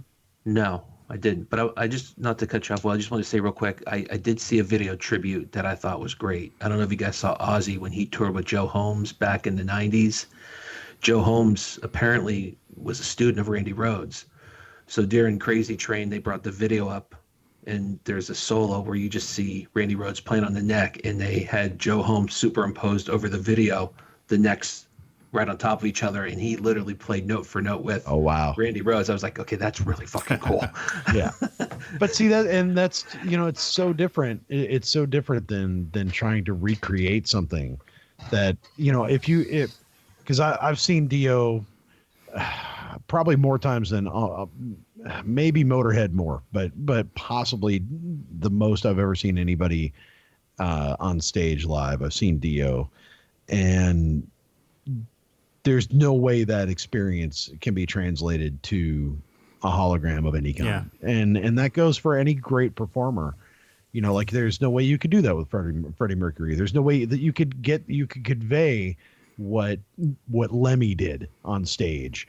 Even though he's just stood and yelled into that damn microphone, staring up at the sky the entire time. You know what I mean? It's like you just couldn't convey that energy. And it's funny to talk about Dio and stuff like that, because I have a 4-year-old son who today asked me, "Daddy, can you show me a video of Dio?" Yeah. He's 4. So I just Googled Dio on YouTube, and one of the first things that comes up is Dio 1984 at Philadelphia Spectrum. No, Philadelphia Spectrum. That's a good one. Yeah, I know what you're talking about. And he's obsessed with how, because they can recognize Dio instantly if I put any kind of Black Sabbath era Dio, Rainbow, or actual Ryan James Dio on, and they're obsessed with him and seeing pictures of him and his crazy hair and how short he was, and why is he like a leprechaun, Daddy? I think it's great. Dio was magic, honey. I think it's great that you're teaching these kids this stuff, but at the same time, you're also condemning them to a life of unpopularity. Sitting here on a Friday night, with 5 other dudes. Talking about gonna be like their dad. Nerd alert. Chuck, I have to say, when you just did a visual representation of Lemmy by singing up into your microphone, and your voice actually turned Lemmy-like when you did it. I can see why Lemmy did that now. All you gotta do is stretch it like that. There it is. Start to talk like it. Yeah, that works. That's the reason why he did it, man. It's the reason why he did it, because if he did it any other way, I wouldn't sound the same. It would sound like Lemmy, yeah. Yeah. So just today, Jay sent me, all of us actually, a link to the new Slayer video series that they put up on YouTube. That's looking back on their career, and it was only like 5 minutes or so, but it was really cool. I thought so too. It's the first episode.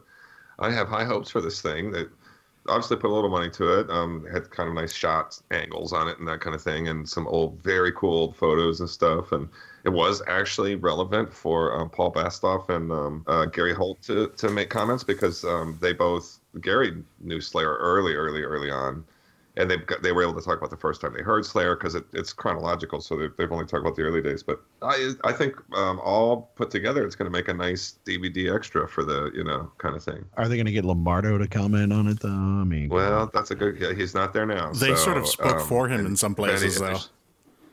Well, that's not.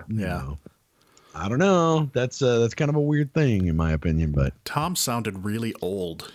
I mean, like the other guys were just like, but Tom was just like, the Santa Claus beard, and just like kind of.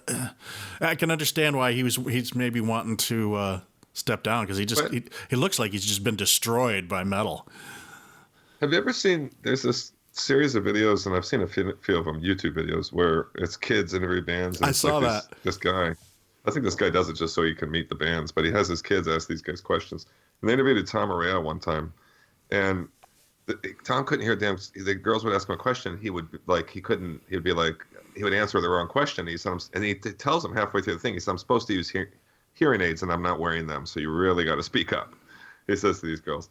And that's neither here nor there, except that I think Tom is he's tired. Mm-hmm. He's done, and he's ready to go. Anybody who says they're coming back is full of shit, because once he stops exercising that voice and stuff the way it is, you don't come back to Slayer 5 years later. That's like Michael Jordan wanting to play basketball again. It's just not going to happen. Yeah, I saw that. He joined the Wizards, and it was pathetic. Point taken, Will. It actually did happen, and I wiped it from my memory. So there you go. I do not follow basketball, but there's 2 different occasions where I got free tickets to see the Wizards in the early aughts, and Michael Jordan was on the Wizards, and it was pathetic. You're like, who's I this wouldn't guy say dragging pathetic. him down? I wouldn't say pathetic. Pathetic's not the right word, but it wasn't the same. Yeah, It was like you should have just retired as Chicago Bull and just been the legend that you are. And there are a lot of bands these days about which this is true, but I can see, honestly, I can kind of see how the Stones and the Who can go on forever. I don't want to see Slayer when they're 65, dude. I just don't think it's possible. Yeah. No, well, I 100% agree with you, because I don't, like, I see Ozzy now, and it's like, God, dude, just retire, would you? Like, it gets to be embarrassing to a certain point, or it's like it's metal. It's not the AARP kind of thing. Like, guy, Well, the last 2 times go ahead. I was just gonna say, like, okay, if you're playing just rock and roll, like the Who, or that's different. But when it's like, you don't want to see Tom Araya screaming, rain and blood, and he's just really thinking about, man, my prostate's really swollen right now, and Yeah. Well, the guy just wants to go off into rural Texas and chill, man. You know, I mean, like, More power to him. yeah, it's all good. I think that kind of decision, is something that needs to be made. I mean, one of the worst things that I ever saw in my metal life was watching Lemmy have to walk off stage. Yeah. 3 songs into a set, and all of us standing around going, our heroes fucking die. Yep. And I could agree more. a month later, they're putting him in the ground, and granted, he's a fucking warrior for going that far. He really is a fucking warrior. But at the same time, though, from a fan perspective, I don't demand that of guys like that. It's sort of. And honestly, dude, you don't want to pay to see it either. And I don't mean that. Well, no, I know what you mean. It's not what you paid for, but at the same time, it's. Yeah, I'm not talking about value for money. I just mean I don't want my last. Exactly. It's a double-edged sword. Like, I know. There's a couple famous guys who died on stage, like Mike Scatia from Rigor Mortis. Oh, died on stage. Who's the Nick drummer Menza from Megadeth? Nick Menza died on stage. Like, it's like okay, that's cool, that's metal. Like, you went out. Granted, those guys, right? Granted, it's different because both those guys died. They're young. We're expecting to die. You're right. Yeah.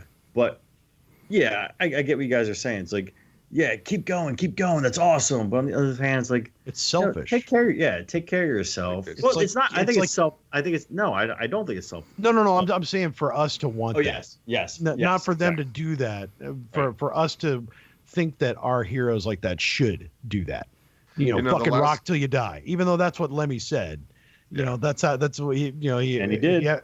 He's like, you're gonna rock and roll until we're gonna fucking die, and that's how it's gonna. Like, that's how it was with him, and he did it that way. So that if that's what he wants, that's great. But I don't think, as fans, we should expect that. So, like with the Glenn Tipton thing, going back to that too, it's like go.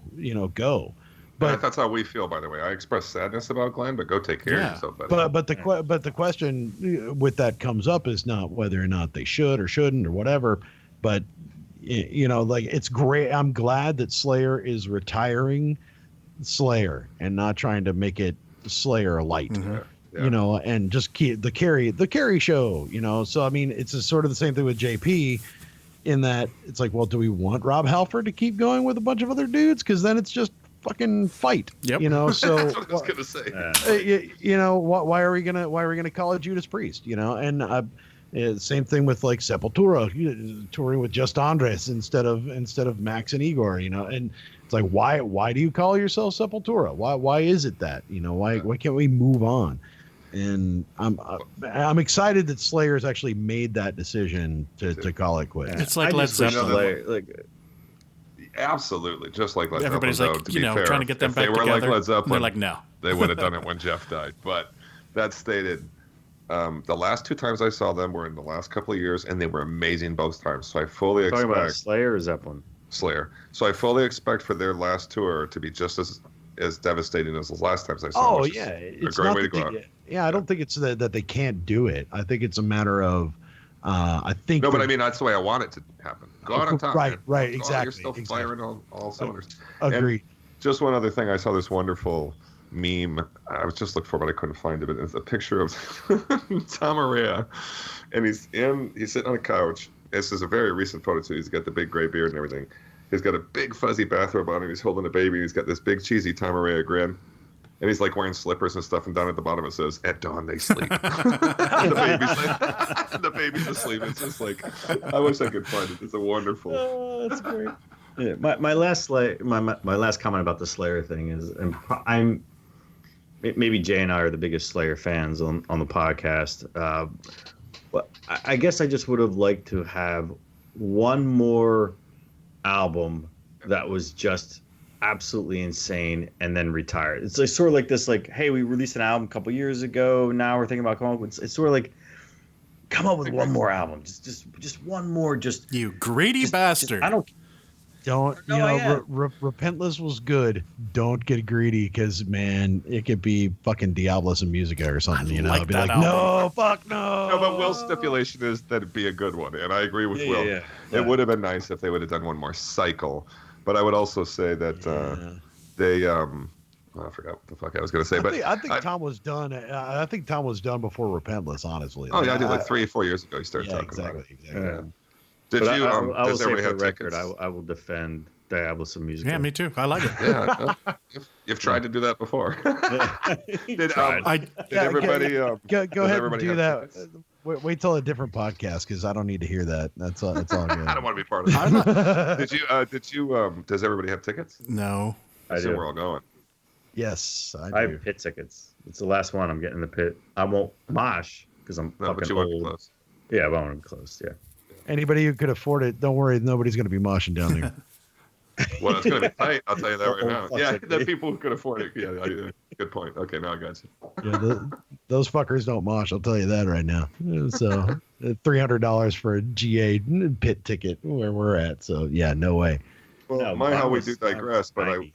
I do want to kind of wrap this one up by just saying I would really highly recommend, if you're a Slayer fan, to go to their Facebook page and probably certainly their website, and they've posted this first episode. I have no idea how fast the episodes will be coming, but I was entertained, and it's probably going to wind out to be a pretty good Slayer documentary when all things are said and done. So totally worth your Who time. did it? Do you know who did it? It wasn't Banger or anybody like that, was it? No, I do think there are some. If I'm not mistaken, were there some credits at the beginning, George? or- I was I very was multitasking clearly- at the time. I haven't watched it yet, so yeah.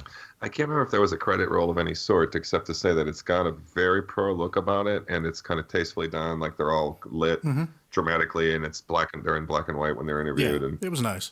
it's a good documentary. I mean, it's only the first episode is only 7 or 8 minutes long, so we'll see how many episodes we're going to get. Yeah. But, Can I just do a programming pause note that we're almost 2 hours in and we're on the 6th news I know. item. Well, I'm going to move this along a little more. The next few are about new releases, so we'll sort of slide through these. Sorry, I'm long-winded, No, man. It's what we're happens. always So are we- long-winded, so no worries. All right, cool. but point taken. Yeah. So Monster Magnet released another new song from their forthcoming album Mindfucker called Ejection. The new album's out the 23rd of March. And I liked it. I mean, Jay's the resident Monster Magnet fan, but I like him too. Did you listen to it yet? Oh yeah. I like it a lot. It'll be like probably the last. No, so what I've heard so far reminds me of a record 3 or 4 records ago called Monolithic Baby. So we'll see. I think it's going to go in that direction. It's just more of a loud, cranky rock and roll record. But his heart is with the Stooges and the MC5, and whenever he kind of goes closer to that, that's fine with me. So I like it. It's kind of hard to hear any single of theirs out of context of the record, because the record tends to be a full statement of sorts. But I like it. I have high hopes. I pre-ordered it, so be glad when it comes Sweet. out. Barren Earth are releasing a new album called A Complex of Cages on March 30th. They released a lyric video for the new song Withdrawal. Apparently this is the second song. The first song is called Further Down, and I liked that one a lot better. I would agree. But it's definitely still pretty cool. I'm definitely going to check that out when it drops. Oh, I will. And one that we had talked about on last episode, Primordial had released the first song from their forthcoming album, Exile Among the Ruins, and it was seemed like an odd choice. This new song, To Hell or the Hangman, is definitely a lot cooler. It's a little drony almost, though, but it's... I don't know what they did to his vocals on this. I don't know. Alan's vocals sound really kind of weird on this album so far. But is that just me? I think he's been sort of headed in that direction for, I don't know. I mean, maybe I'm thinking of like his other band, Twilight of the Gods, or his other band, Dread Sovereign. But it didn't shock me. I mean, it's maybe not as black metal, death metal-y, but you know. I felt like I felt like it wasn't just like a style choice. I felt more like it was something with the way that it was recorded. Like something felt weird with it for some reason. I'll go back and listen. I couldn't place what it was just yet because I've really only the first song I didn't like when I heard it, and the new one, the Hangman song, it's like I actually like that one. I'm playing it on my radio show, so. But it's still something sounds funky to me, and I know that they're known for kind of being a little all over the place sometimes, experimental. What I think some people call that, but yeah. So we'll see how it.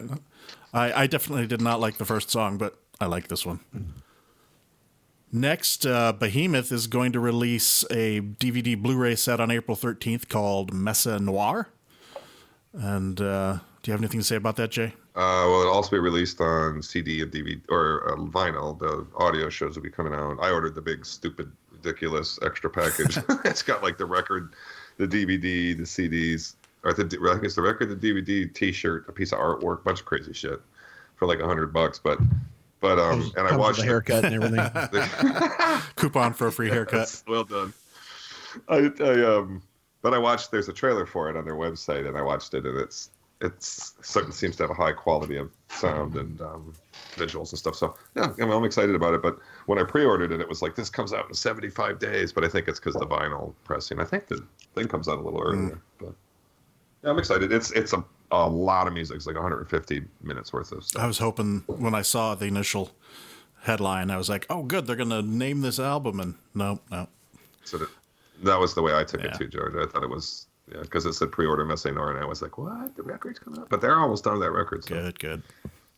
So Wolfhammer is preparing to release a new album called The Monuments of Ash and Bone in early May. I've been looking forward to that one. John and I saw them a year, possibly 2 years ago, but apparently the singer was off with Skeleton Witch, so we had the guitar player singing, and it was a little less than... I mean, it was a good show, but, you know... Is that dude staying with Skeleton Witch? Yeah. Well, I mean, he's doing both. I mean, it's Adam, what's his name? I forget his last name, but... I haven't heard a thing about that one, and we all kind of liked the stuff that he did on the EP with them. I haven't heard anything about their new record. Yeah, I don't know, it's supposed to be coming out this year, I think. So Decibel said... I was at a show where they played, but I couldn't see them. Yeah. Skeleton Witch or Wolfhammer? No, Wolfhammer. Okay. Isn't that the show? You're talking about, yeah. We were at Cafe 611, and there was so much fog. Was that the fog show? Yeah, there's a picture of John. Well, the funny thing, too, is the audience is like 4 people, if I remember right. Yeah, we were 2 of them. That was kind of sad. Yeah, somebody was laying on the fog machine, and it was just like pea soup in there. And there's a picture of John up on the Facebook page, and he's just like, what? And you can tell that he's just completely drowning in fog. Hey, Jay, I swear I thought I was back at USF again, like on a cold, like Tuesday night or something. I used to work there, buddy. Every damn day that came in. Yeah, every day. The same way. Yeah. And there was a lot of excitement around here yesterday, was it? The new Isan song from his 7th solo album that I cannot pronounce, but it's A Squiggly MR. Any guesses on that one? Hold on. Amar, Amon Amarth. I don't know. I'm not even sure what the squiggly does to the A's. I don't know. Yeah, don't even try. No, that's good. I like that. That was good. But anyway, it's coming out on May 4th, and the album is called Arcana Imperi. Oh, wait, no, sorry. The song is Arcana Imperi. I can't read. Too much beer. All right, the song is called Arcana Imperi, and I played it like 4 times in a row. I was like, this is awesome. There's actually a video for it, too, if you want to watch I did watch the video, sorry. Yeah. It's, I like it. I mean, it seems it's on par with Arctis, so, you know, and you know his records tend to go all over the place, so it doesn't tell you much about the record yet. Mm-hmm. Except that it's got a good song on it. I agree, Jake. Reminded me of the opening track off of Arctis, Disassembled. It had the same kind of riff sound. Yeah. So I was down immediately with that song. What's the release in May 4? Okay, well, we don't have too long to wait. Yeah, and hopefully we'll get a promo even sooner. I hate waiting. That's why I got into this business. I didn't like waiting for my music. I'm like, I want it like a month or 2 ahead of time. Can I do that? Oh, okay, sure, thanks. Anyway, Amorphous is also going to release a new album on May 18th called Queen of Time. That's an interesting title. I have little doubt that it will be awesome, but that remains to be seen. It sounds like the last 7 albums, and I'll be happy. They got a lot of cool tour dates coming up, too. They are touring with a shit ton of people, like Dark Tranquility. That's a big tour. Moonspell. I can't remember who the other one is. They're playing in Berkeley. I think they reopened that UC theater there. They're playing at Will's favorite city. They're going to be playing in Baltimore in our area. I hate hippies and murderers. I was surprised to see that Atheist were working on a new album with the vague release date of sometime this year, but I'm looking forward to that when that drops. Oh, big time. Yeah. And I'll say this, they're more consistent than Tool. It's only been 7 years since their last album. Yeah. So. Well, you know, those guys got nothing to believe in. They got nothing keeping them going. You know what I mean? I mean, I guess they're not. You know, they got to answer. They got to answer to nobody, man. What are you talking about? They'll make it out when they want to. Interestingly enough, I did go back and I threw 10,000 Days on my iPod and was listening to it at work, and I didn't like it when it came out, and I was like, okay, my music taste maybe have changed in the last, I don't know, whatever, like 500 years. So I listened to it again. Yeah, still don't like it. No, that's not. And it makes me not very excited about the next one, Will. Boring. Yeah, it's just not. Well, don't worry, Jay. They're almost getting ready to go into the studio. God, I hate stories like that. Yeah. Almost. And how many times has it been told about that? It's like 1 hour. It's like a Chinese democracy level of ridiculousness. Yeah. Almost. So I kind of hesitate to go into this last bullet because I feel like we could really fall down a rabbit hole here and talk for a long time about it. But I wrote female fronted no more because I've seen 2 different articles in the last week from women in the heavy metal music business saying you got to stop saying female fronted. And this is something that I have thought about for a while myself because it just seemed kind of, stupid. But I'm also extremely guilty, even as of last episode, of using this because it's descriptive. I realize that female fronted does not describe a style of music. But it's a warning, if you ask me. I'm joking. I'm totally joking. But like, if I was going to be like, I'd be like, well, there's this doom band I want you to check out, and I would say to him, they have a female singer because he's either in or out. You know what I mean? So that's the thing. There's and I'm being a dick. I mean, particularly after the fallout from Mere Core, you realize that there are a lot of misogynistic motherfuckers in heavy metal, and that's a bunch of bullshit. So when I say this. When I say, hey, this band is female fronted, I'm not sending that out as a warning to people that aren't into that sort of thing. I'm like advertising that for people that are into that sort of thing, like myself. I mean, sure. I fell in love with Doro in 1987, and I'm like, women metal, they're just fine for me. So I should return to love you. Not yet. Still waiting. I understand why people say it. It's still not the most common thing in the world. I mean, Well, the thing about it is that it's not. I think the offense is taken when it's basically considered like a genre, Right. It's that when they're saying that this is the genre of music, and it's not Right. that. It's not that at all. But you know, Especially since the implication is it's So I slightly was- less serious or I something. was just going to say that I have never heard anyone refer to it as genre, because I've always said, if I've mentioned it, oh, it's a female-fronted gothic metal band, which was really big in the late 90s, or doom band. And I heard this on Banger. They were someone at Banger was going off about it being a genre. I'm like, since when? I've never once ever referred to it as a genre. It's just, it's asinine to even think that. It's just stupid. For me, it's just a descriptive way of describing the music. I mean, that's part of what we do on here is we're trying to explain to people what this music sounds like, and that is just one of the descriptors that describe what the music is. But I think the best way to describe it is white male. it's a Back sub- away for a second. Back away, white male, for 1 second. Just think about what you're saying. It's a descriptor, right? You're using it as a description of what the band sounds like. By saying they're female fronted doesn't tell me anything about what she sounds like. But that's where but wait, hang on. Because if I say male fronted metal band, it could be fucking Cookie Monster, it could be fucking Halloween, it could be anything. It could be anything like that. And it's the same thing with, and that's what I think they're getting at, is that it's not, that should not even be a descriptor, because it doesn't tell you anything about what it sounds like. Right. I except for the fact that it's a female vocal. But if you say a death vocal, if I would tell George it's a band that has a death vocal in it, and I do think that somewhat that is a descriptor, and so I think oftentimes like there is something to be expected from a female singer, and neither more nor less, and it doesn't have to be like, oh, I don't like female singers. It's just it brings a certain. But vibe. like John said, I don't ever just go, it's a female fronted band. I'm always like, it's a female-fronted melodic death metal band from Sweden. It's just one of many things that I use to describe it. But my whole point of bringing it onto this episode and putting it on the script was that I want to stop using that. However, I feel like I still need some way to describe this. How about you just do this? It's here it comes. I think this makes sense. It's a sub-descriptor. It's not a descriptor. It's a sub-descriptor. Yeah. So you could say, like, you can have your genre metal. It's a melodic death doom band. That, oh, by the way, the lead singer is a woman. So you just flip the order of introduction of said fact about said band. Yeah. Because there's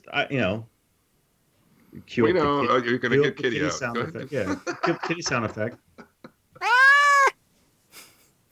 Oh, that's the Kitty. There we go.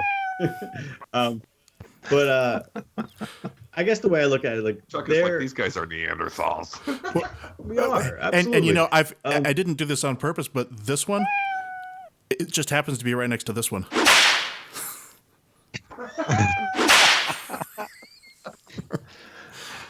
There's a long running joke about. Hey, I think my battery's running low. Oh, I go. Oh no. Anyway, my point being is that there's a lot of bands out there that I like that have female lead singers, and there's a lot of bands out there that I don't like that have female lead singers.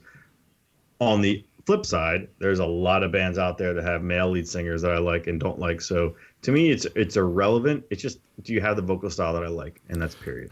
Yeah, of course. Well, yeah, I mean, I'm not, I have been championing The Gathering since day one, and I've been a huge fan of, I could give a shit who's in the band or what they look like. I guess I just don't understand when this turned into a genre.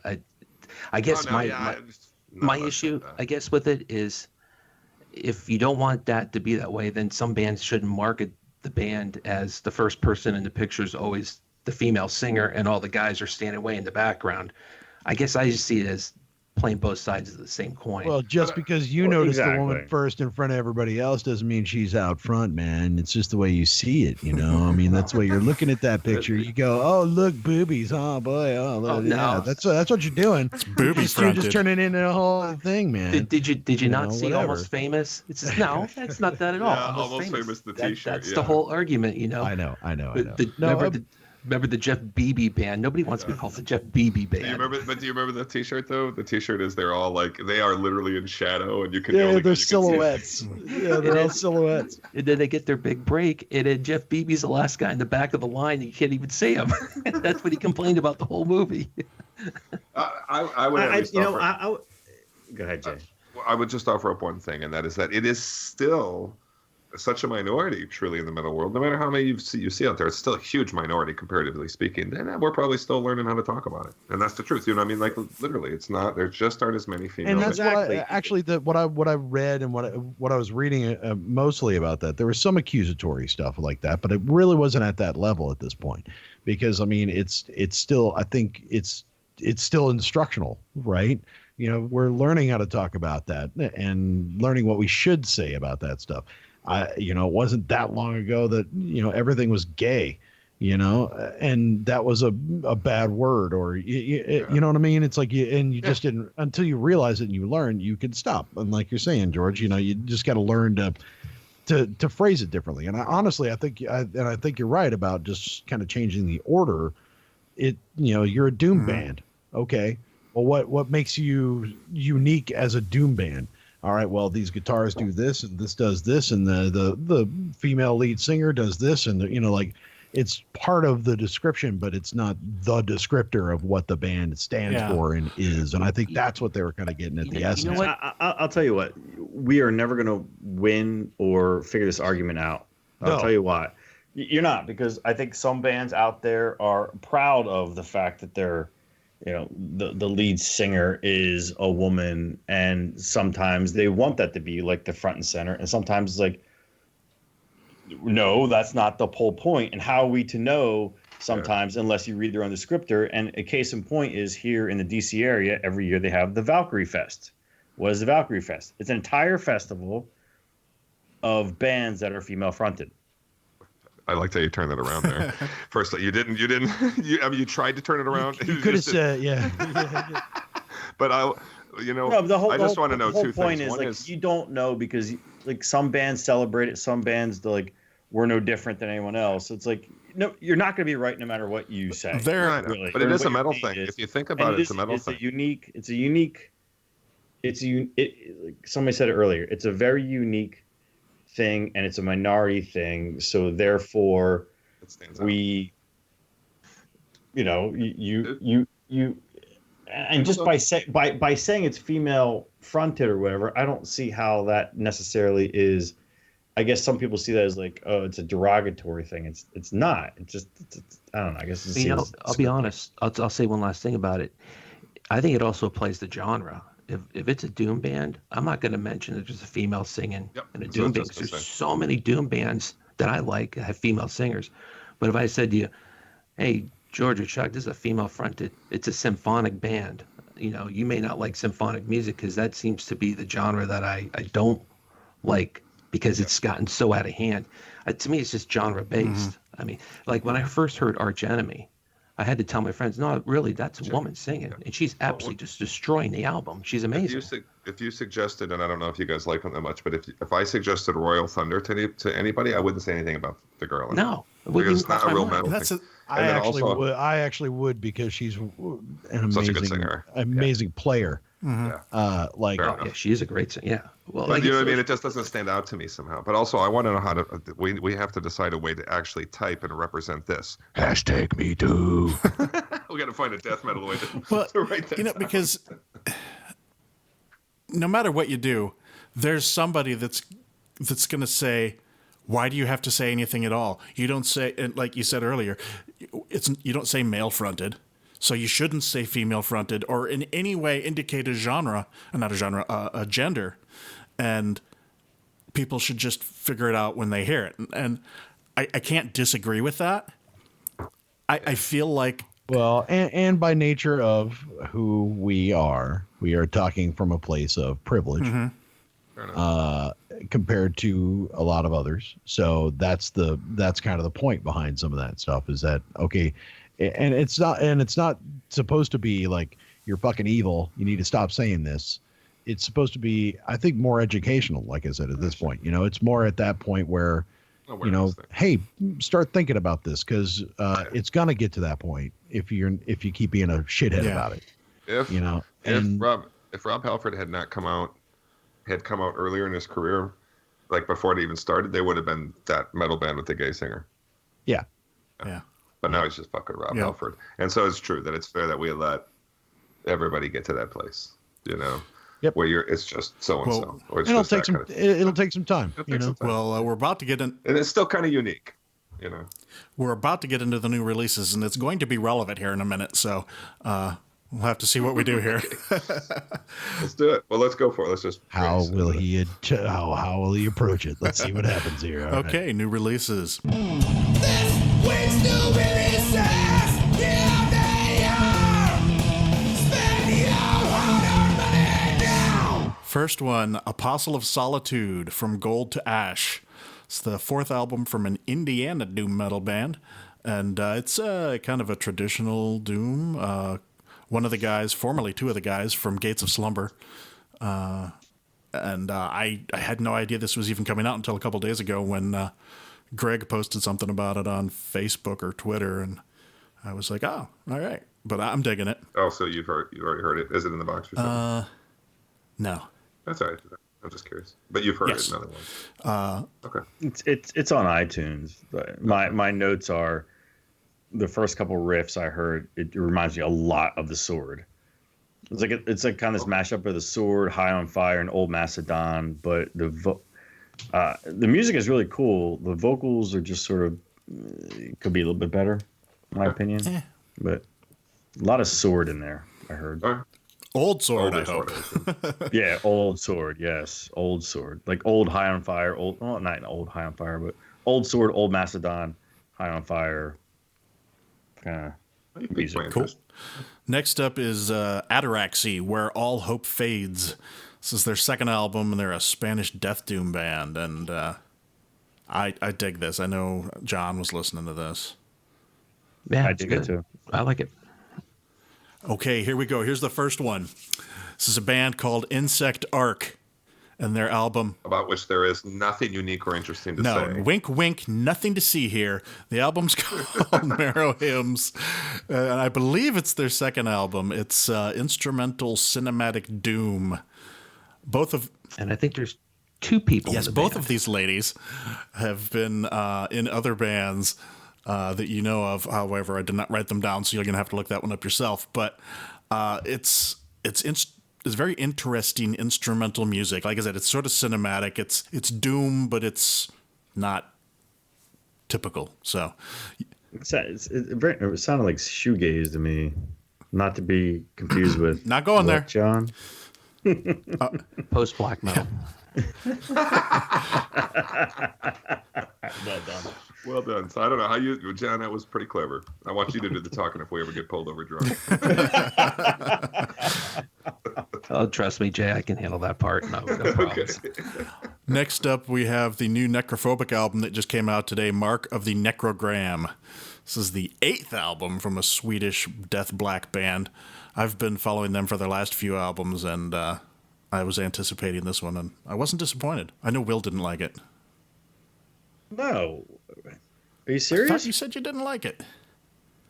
No, I literally, if you can read my notes, it says, I like it. Oh, I stand corrected. I Is just that gave true? away some of You my... actually really I couldn't like read it. Yeah, no, I did.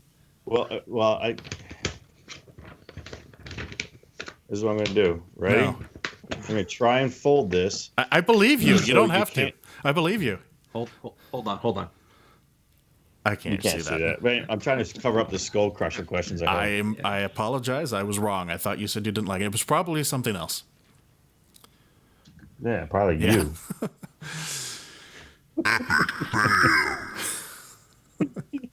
Sorry. Nice. Dude, it's black and death metal. I like that. Well, that's why I thought you would like it. But anyway, I must have been drunk. Okay, next one, Oceans of Slumber, The Banished Heart. Third album from a Houston band. Do you know these guys? These people? Like know them? No, not actually. Like I just know mean, them, know them, they're from but- Texas. Are you familiar with them? Oh yeah, I'm definitely familiar with them. But for what it's worth, Chuck, we are going to assume you know everybody. In That's Texas. not what I meant. I just meant, have you heard of No, him? I got a couple questions about Billy Gibbons, and I'm going to ask in a minute. I actually have met Billy Gibbons, and in like the weirdest random places you see Billy Gibbons, beard which place? is kind of weirdies. Yeah, I was No, gonna say. no, well, is it I at like a beard club? There was a beard competition, and I did see him at that. But actually, the first time I ever met that dude was in like a retro club, like a 80s retro dance club at like 1 a.m, and he bought me a drink. You know, it's really weird. It's just really weird and random. So That is cool. but no, I don't actually know these people. But I only meant, had you heard of them? yes, I have heard of them, and I have listened to this record. But Yeah, it's not very metal, but it's there's some harsh vocals on there. I don't know. There are other. They've got much better stuff than what I've heard so far on this record. All right, John, what did you think? I thought there were metal parts on it. Just my take on But it. it's definitely you know, very Talking non-metal about the new singing. It. Clutch, or what are you talking about? Oceans of Slumber. Are you talking, Oh, Will? baby. What was like? Are you guys talking about Clutch? You kind of woke up there for a second. That's Not kind of metal? What? No. That sounds like it's right up my alley. Well, whether you think it's metal or not, you should listen just because she's an outstanding lead singer for any band you could ever hear. Yeah. I think she has an amazing voice. That's actually Is this, true. is this a new thing, or is it like second, third Third. record? I didn't catch that. It's her second with them, but it's the third for the band. And you guys knew about Yeah, them before. last album. Yeah. Their last album was good too. All right, this next one was brought to my attention by Greg. Thank you, Greg. Sacred Leather, Ultimate Force. What do you think that is? It's a classic early 80s style heavy metal from Indiana as well. And Homosexual power grind. close. No, that's not what it is. No. Oh, damn. Well, I mean, it is from Indiana, so probably. Actually, the first thing I thought was Yo. Leather Charm, like, Hetfield's band before Metallica. But Also, Leather Tuscadero. yeah, Pinky Tuscadero. The Fonz's girlfriend. Pinky Descadero. Leather was her Oh. sister. Her sister. Yeah, come on, get it right. Thank you, John. Excuse me. John stepped in and saved my ass. I don't remember which one Fonzie. Leather was. I'll tell you. Anyway, it's a decent album. I haven't given it too much of a listen yet, but it's, it scratches the itch of old school early 80s metal with, kind of cheesy titles. More so than Dream Troll? No, Dream Troll, did I put them on here anywhere? No, you did not. I did. Why didn't I? That was an oversight. Let's talk about them now. Dream Troll. They had an album last year. Unfortunately, because I didn't write this down, I don't remember. Night of Vengeance or something like that. What grabbed me and what I told these guys about was the first song on the album. I'm listening to the lyrics, and I'm like, wait, I know these things. And it doesn't say it anywhere, but it is a song about the game Golden Axe. Because he's talking about Death Adder and like the village, the Turtle Village, and all this stuff. And I was like, dude, wait a minute. And it's power metal that doesn't suck. it's not like so over the top like so much power metal is. That's an oxymoron, but Power metal that doesn't suck. No, it's a little more refined than a lot of power metal, and I like I told these guys, it's like I don't hate this, and even Will said, I don't hate this. Yeah, it was kind of weird. I was expecting just to hate it, and I was kind of like, this is kind of not bad. Yeah. So they had a full-length album last year and an EP that just came out, and unfortunately I didn't write any of that down. But Dream Troll, not too hard to find. Next up is one that I'm really looking forward to, the new album from Sludge, Esoteric Malacology. These guys are like a black death thrash band from the UK, and most of their songs are like funny, like takes on other songs like Spore Ensemble, Salters of Madness. They're all kind of like snail themed. and you go, oh, this is like silly music, but then you listen to it and it's just fucking awesome. It's great. I know you guys have talked about this before, and I never really I don't know if it's not that I never took it seriously. I always just kind of thought it was like, oh, it's gonna be some bizarre avant-garde whatever. And then doing the research for the podcast, I went and looked up the one song that iTunes has released for the new album. I was like, oh my god, this is really fucking good. So I went back and I looked at the Cosmic Cornucopia, the previous album. Right, and I bought it within 5 seconds of listening to it. So good. Tonight. I was like, wow, this is really good. Yeah. Yeah, I've got, I think, everything. But I mean, and which, by the way, can you tell what is that a takeoff of, George? The esoteric malacology. It's got to be a takeoff of something. I haven't really thought about it. I'm trying to remember what it might be. But yeah, most of their song titles. The second song on the new record is called Crop Killer. Yeah, I saw that. And Slave. Look at number 4. The number 4 song is called Slave Goo World. Yeah.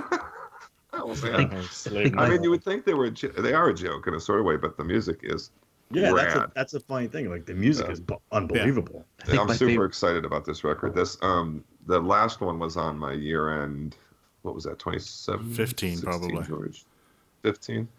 So and the production has come up a huge step this year. So I have high hopes for this record. I pre-ordered it vinyl, which is already sold out, I think. How can you not be sold on a band that sings about slugs and snails? They have a song called The Toxic Salt. Yeah. I mean, that alone is just unbelievably funny. They do everything right. I found this. I think I told you guys this well, but I found this. I go to John, do you follow on Facebook the Vault of Sci-Fi? Is that one of the things you follow? Yes, definitely, because I love all the book covers. They had this amazing picture of this like space slug. So I sent it to these guys, and they were like, and they sent me, the only thing they sent me back via Facebook was Mollusca would be proud. That's right. Like space slug from Star Wars? No, I'll have to send it to you. It's just like some, not Frank Rosetta, but some weird imaginings that some sci-fi artist came up with. But George and I are definitely fans, and it sounds like Will's a new fan. So I'm definitely a new fan. I look to this to be a lister this year. Yeah, for sure. Based on the one song I heard, I could see that. Although happening. there are so many good albums coming out this year that I think it's going to be a free-for-all, to be honest. There's, there's an album that we're going to be talking about a little later that I'm like, how could this not be on my list? And I was like, well, because I know of like at least 20 other, well-known artists that I really like that are putting out material this year, so... Actually, I'm going to sneak this in. And now, George, you're allowed to put them on. You put creator on your list last year, so you are now allowed to put famous artists on your list. Yes. That's right. He was breaking ground there. I don't remember if this was on last week, George, but just because of where the S is, I would also mention that there's a new Skeletal Remains record forthcoming, and you can listen to an advanced track on that as well. And it's the new flexi disc on the Decibel. Huge step up. Yeah. Oh, is it? I just got that today. And I feel like Skeletal Domains or Skeletal Remains? Remains. Yeah, Will got that one wrong last episode. I'm making fun of myself. Oh, that's right. Anywho. Yes. Next one, the new Solstice album, White Horse Hill. This is only the third album from this UK doom band that hasn't put out an album in 20 years. But they've been always been one of those bands that you hear mentioned when they talk about traditional doom. And I like it. I mean, it is what it is, but I like it. Yeah, I listened to it today. It's pretty cool. I couldn't find it. It's the only one I couldn't find. It's on Bandcamp. Oh, that's why I looked on iTunes. I think it's on Spotify as well. Yeah, it's out there. Okay. And the last one, the new Usurpress album, Interregnum. They're a Swedish progressive death band. This is their fourth album. I say progressive death. They're really just sort of a death metal band. But then they... Seems very atmospheric death. Yeah, I read something that they were like... They tagged on the prog label themselves because they wanted to expand the borders of death metal or some such thing. And, there's a little bit of clean vocals and like some clean guitars and stuff. So it's not straight up pure death. But I like their last album and I like this one too. Awesome. All right, let's get into the Skullcrushers. Can we take a pee I break? meant to mention that actually before we got into new releases. Let's do that. Hey,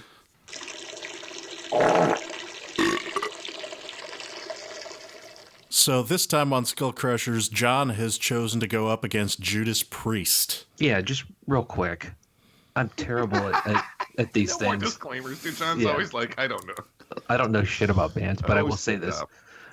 Two things. I thought Priest would be appropriate given the news about Glenn Tipton because it just would be fun to go back and listen to stuff and do a little research. But I will say this. I can guarantee you TR is going to skull crush me for missing all these questions because he's the Priest fan. So, Okay, we'll see. so that'll be funny. Oh, to we hear should it. we should have TR kind of come in just for this segment. Yeah. He would have killed me.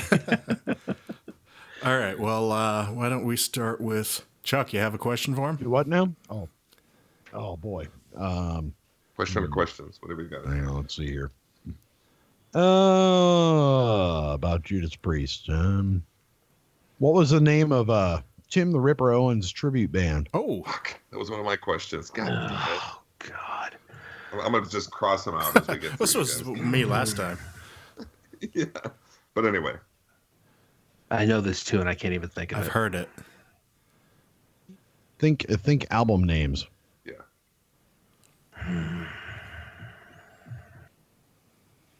And Judas Priest album. Yeah, not just random album names, like Priest album names. Greatest hits. Blackwater Park. I'm drawing a blank. I know this too, and I'm drawing a blank. Think. Well, at least try to lead you around a little bit. No, I got nothing that'll get you any closer. Well, you go, okay, Breaking the Law. Okay. British Steel. There you go. All right. Without the question mark. The all right, okay. Well, that was a tough one to be fair. I was actually thinking of his actual other band, and it was fucking me up. So All right. What was his other band? now I don't remember because I'm all. Busted. That was the follow-up bonus. Wasn't it like question. Winter something, Winter's Bane or something, or is that James LeBrie? I can't remember. He's That in might be charred Vince walls Bailey. of the dam Yeah. now. All right. Did you have any more, Chuck? As you're trying to eat? That was a Sorry. good one. Sorry, snacks, man. Yeah. You know. What year did Rob Halford come out of the closet? Ooh, that's a good one. Oh man. You know, it's funny you bring this up because I was just saying to George, I grew up in San Francisco and I knew from day one. It never even dawned on me. And so when he announced it, I was like, oh, whatever. I didn't even pay attention. But Like, I thought officially, you already told us that. Yeah. Oh, officially, what year did he come out of the closet? That's a tough I want to say Was it the it's. Leathers captain hat that you knew right Oh, away? dude, a giveaway, dude. Yeah. I mean, come on. The videos during Killing Machine and the British Steel. Incidentally, we've talked about the song titles. I'll give you a minute to think, John. I'm helping you stall. We're No, talking about the it's- song titles like Jawbreaker, and I've decided that Rock Hard, Ride Free is a song about unprotected sex. Yeah, Jay, go back and listen to Rock Forever and tell me what you think that's about. Okay, all right. I'm gonna say it's in the 90s. Yep. Yay. He And wasn't it's in got- the band at the time. So. I was gonna say I'm gonna I think guess. so. I'll say like 96. Close, 98. Okay. I knew it was right around the time when Priest was with Ripper. I just couldn't remember when he came. Do you in, remember how he came out or to whom he came out? I think I do. I think it was Out Magazine. That it's a fairly No, famous. it was in an MTV interview. Was it? Yeah, Okay, it's on. all right. Yeah, Now- yeah. Did he Grand Marshal right after that in Phoenix?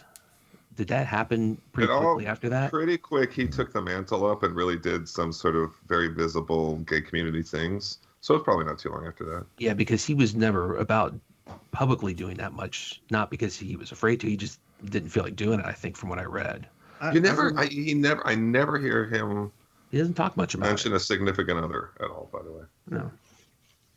which I don't. know if he- Trust me, yeah. he's one of those cats that I would love to interview again for an extended period of time. I've got to interview him, but for that would be one where I need my co-host, my godless, to ask the really awkward questions.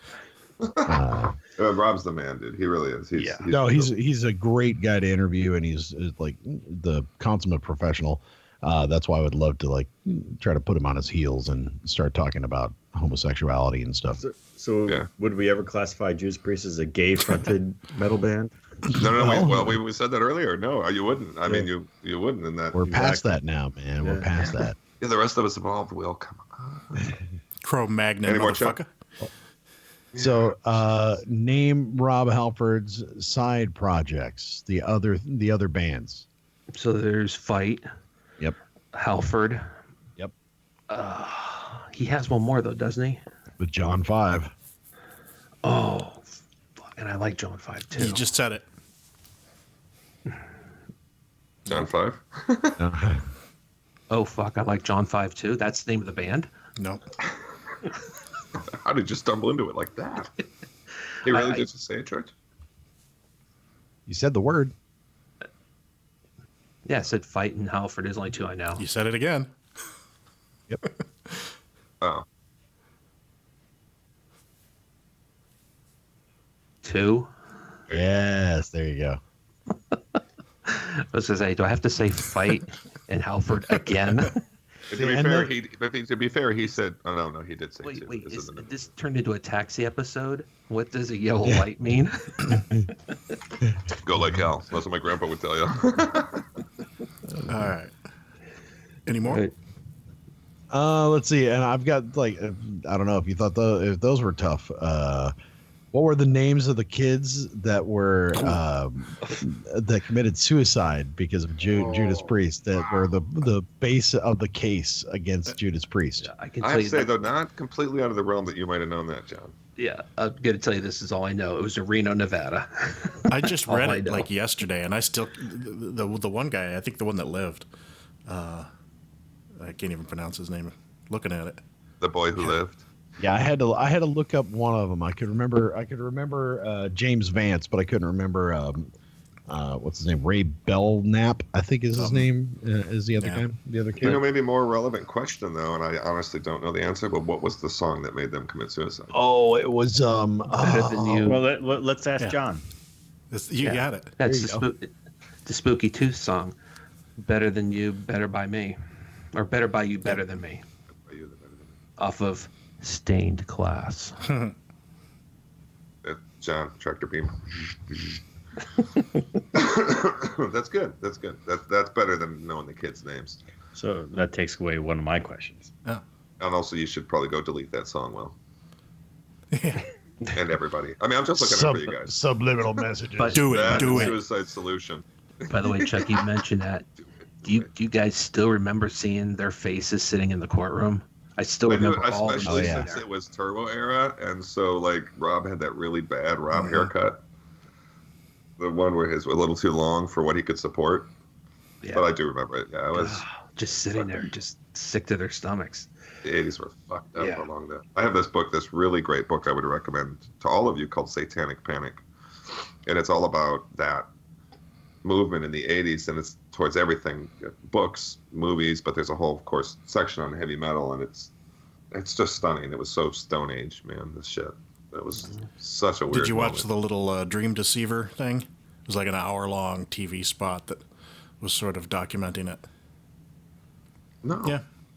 I like that. I like I that ordered title. it on like Amazon, and it came in like a cardboard sleeve and was only an hour long. I was like, well, that sucks, but you know, it was interesting. It's about the court case, yeah. you mean? Or... Oh, interesting. Oh yeah, they like interview the guy Okay. with the messed up face and everything, and Like, was it a shotgun in Yeah. the face kind of type yeah, deal? you know, he has like no mouth and no jaw, Sure. so I thought he died like right afterwards. Like yeah, like yeah, 3 or he's 4 dead years now, after that, but right? he didn't die right away. Oh yeah. He's dead now. I think he lived for at least a couple years. But his face was fucked up. Oh, Yeah, it man. was. Damn. Chuck, you got any more? Are you still firing away? You feel free if you got more. No. Go ahead. All right, that brings us to Will. All right. I'm going to give you a softball. We'll see about that. Yeah. I got two softballs for you. What two albums did Judas Priest release in 1978? Stained Glass would be the first one. Yep, The second one would be, depending on what country you lived in, that's the bonus question. originally Go ahead. Killing Machine. Little too intense, the record label thought, for America, so it was called Hellbent for Leather. Exactly. So you answered the first, basically my first two softball questions. Well done. Then. My next question is, what song did the PMRC list? Eat Me Alive. Yeah, and why did they think it would? So this is just kind of like ancillary, but why did they think it was so offensive? Well, I mean, let's It's be a honest loaded here. question. It was about penises. That's I why. don't know how to answer that. Yeah, something about that album, Jawbreaker, Eat Me Alive. What's going on there? Rock Hard. And now Rock Hard Ride Free is the new one. I know, and it's my favorite Priest album. What does that say? Heavy duty. Yeah, I'm telling you, dude. The more I think about that title, "Rock Hard, Ride Free," the more it makes me laugh. And I love Priest, and that's not going to change my attitude. No, It of course just not. sounds like the unprotected sex anthem. Will, I'm gonna guess it's cannibalism. No. It's actually oral sex at gunpoint. How did you not get that? Sounds like my regular weekend. I mean, you know. Yeah. I don't. Yeah, God. Why does that keep happening to me? Saturday night. Awesome. All right, cool. So, John, this is gonna be a challenging one. They're all Right? You ready for challenging. this? No lyrics this time. What I want you to do, I want you to name the first song off all the Priest albums. Oh, God. Minus the Ripper ones. Okay. Oh, whoa. They're Priest albums. So, if you don't know, you don't know it. But I'll just say, what's the first song on Rockarola? No, I couldn't tell you. Yeah, I think the correct answer to that one, John, or to that one, Trick Will, question. Who gives a shit? I will let you know it's one for the road. All right. What's the first song on Sad Wings of Destiny? Is that victim of changes? Yep. All right, got that one. What is the first song on Sin After Sin? Center. Yep. What's the first Exciter. Go ahead. Sorry. Oh, is that like Family Feud? Did I press the button before Steve Harvey said the question? Your answer needs to come in the form Will of a is like, question, I don't know what man. to do here. song? Yeah, I didn't know if it was you. I don't, because John, you're frozen, so I don't know who answered that. It was always Johnny. Here we go. First song on Hellbent for Leather / Killing Machine. Delivering the goods. Yep. First song off British Steel. Depends on where the album was released. God damn it. He says he can't answer these, and he's like, Yeah, well, he's it's like, a it was- complicated question, If my it's friend. if it's the original release, which is the proper release, it's Rapid Fire. That's what I have. If it's the U.S. release, it's Breaking the Law. I have to be honest with you, John. I didn't know that. I know Rapid Fire is the only way I know it. Absolutely pisses me off because my original album that I have has Breaking the Law as the opening track. I also lied to you that the copy of the Killing Machine I have does have Green Man Alicia on it, so I'm confused. It's the reissue with the Killing Machine on the album cover. Still has Green Man Alicia. Yeah, that's weird. All right. Anyway, next. So keep going. Point of entry. Point of entry. Heading out to the highway. Come on. Screaming for Vengeance. The Hellion. Defenders. Into the Electric Eye. Exactly. Well, I actually have Hellion / Electric Eye. Thank There you go. Defenders of the Faith. Free Will Burning. Man, you are fucking destroying this. Well, we're getting to the tough stuff now for John. You know what? Your video is frozen, so I have no idea. I can't look into your glasses to see if He you're looks reflecting. no. I'll just tell you right now. He looks triumphant. Well, Big triumphant bastard. Throbbing blue veiner. I'll see you later. All right. Some of these get easy. Turbo. Don't fucking care. Oh, wrong. But you I probably don't know. What is it? Out in the Well, cold? no, and to be fair, in Canada, the first song was "Don't Fucking Care." I don't know. What is it? Out in the cold? I don't know. I think it's terrible. Turbo Lover. Oh God. Okay. This is why they get easier. Ram it down. Ram it down. Painkiller. Painkiller. All right. It should get easier. Now they're gonna get really hard. Forget that. All right. Just get these. No. All right. And one of these is going to be the George Throwdown. I'll blow you if you get this. Okay. Not this one. So, Jugulator. Did you just pimp George out, by the way? What? Did you just pimp George out? Did you say George? I don't Is that quite what you know just why. did? That's No, unfair. because when I did the Cannibal Corpse, he's, Oh, right, you right. had an offer to be blunt. Because I was like, wow, man, that's pretty casual, Will. Throwing George around like that. he owes me. Yeah, apparently. You know, I don't even know. Well, I'll just say Jugulator. I don't even know. Exactly. Very Nailed good. All right, so this is the one that I think is kind of like the George Throwdown. If you get this, I won't I'll know blow it. you. So what's the first song off Demolition? I don't know. Okay, I mean, I have the album, but I don't know. it's Machine Man. Still don't know. You told me and I don't even know. All right, Angel Retribution. One of the great late era Priest songs, by the way. Yes, I know, and I can't. I'm drawing a blank right now. Because there was 2 singles I heard right off the bat, and this Revolution is the third song off the album. Yeah, it's the other one. Fuck. I mean, just think Rob is back. How would you want to come out of the box? Oh, I know the song too, because then the one before that is Race with the Devil. There's a Deal with the Devil. Yeah, you're on the right track. You're going in the right direction. I'm going backwards, yeah. It's a song title that almost implies Judas Priest is back. Yeah, I've drawn a blank here, but I know the song, obviously. Just go ahead and tell me. Judas is Rising. Oh, Judas is Rising. Yes. Yep. Duh. Great song. All right. I love that song. So 16th album, Nostradamus. What's the first song? I'm going to be honest. I've heard one cares? song off this album. It's probably called Overture. It better be, since that record's like 4 hours long. I think the only song I know is Prophecy because they played it when I saw them, and that was it. It's called Dawn of Creation. Mm. And the next one, Redeemer of Souls, first song, which I think is one of their better songs. I don't know. Is it Dragon Knot or something? I don't know. Maybe not.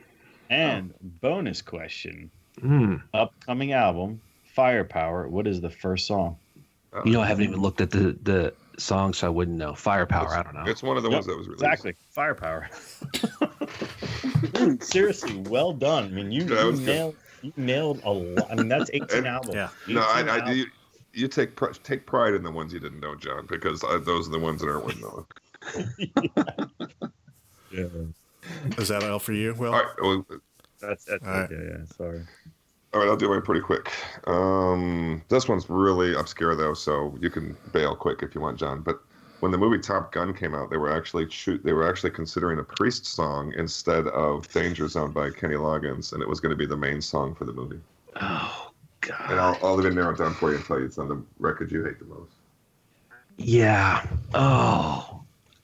And it would have worked. It kind of sounds like I don't know. I'll say Locked In. I don't even know. it's called Reckless. Okay. But I do know What? that they were considered for that. I just couldn't remember what song it was. What band was Scott Travis in before Priest? Oh, dude. Seriously? Racer X. Oh, was that easy? Was that easy for you? Paul What was- Gilbert. What was Priest's first platinum album in the United States? And it's probably not what you think it is. It's totally early. You like the platinum gold status album question? I've noticed. I It's do. very good. It's a good one. It's hard. This I didn't is do any great. lyrics this time. I actually just heard about this because I think didn't you know. might be surprised if you, but I'll leave it. We need to. It's. I think I have a. I'm gonna just guess. Either say Turbo or Painkiller. Go ahead, Will. I think it's Ram It Down. brace yourselves. It's Unleashed in the East. Are you serious? It was the first one to go platinum in America. I don't know if I made that point. So then finally, just because in the interest of time, this I personally read from the Screaming for Vengeance tour book, and they had little interviews with KK and Glenn in it. Now, I don't think that matters that much, but KK, they asked them both, and it's like, what's your favorite food? And then they answer, it's like, it was totally like this teenage thing. But they also asked them both what is their favorite Priest song, and they both had the same answer. And I wonder if you can guess what that is.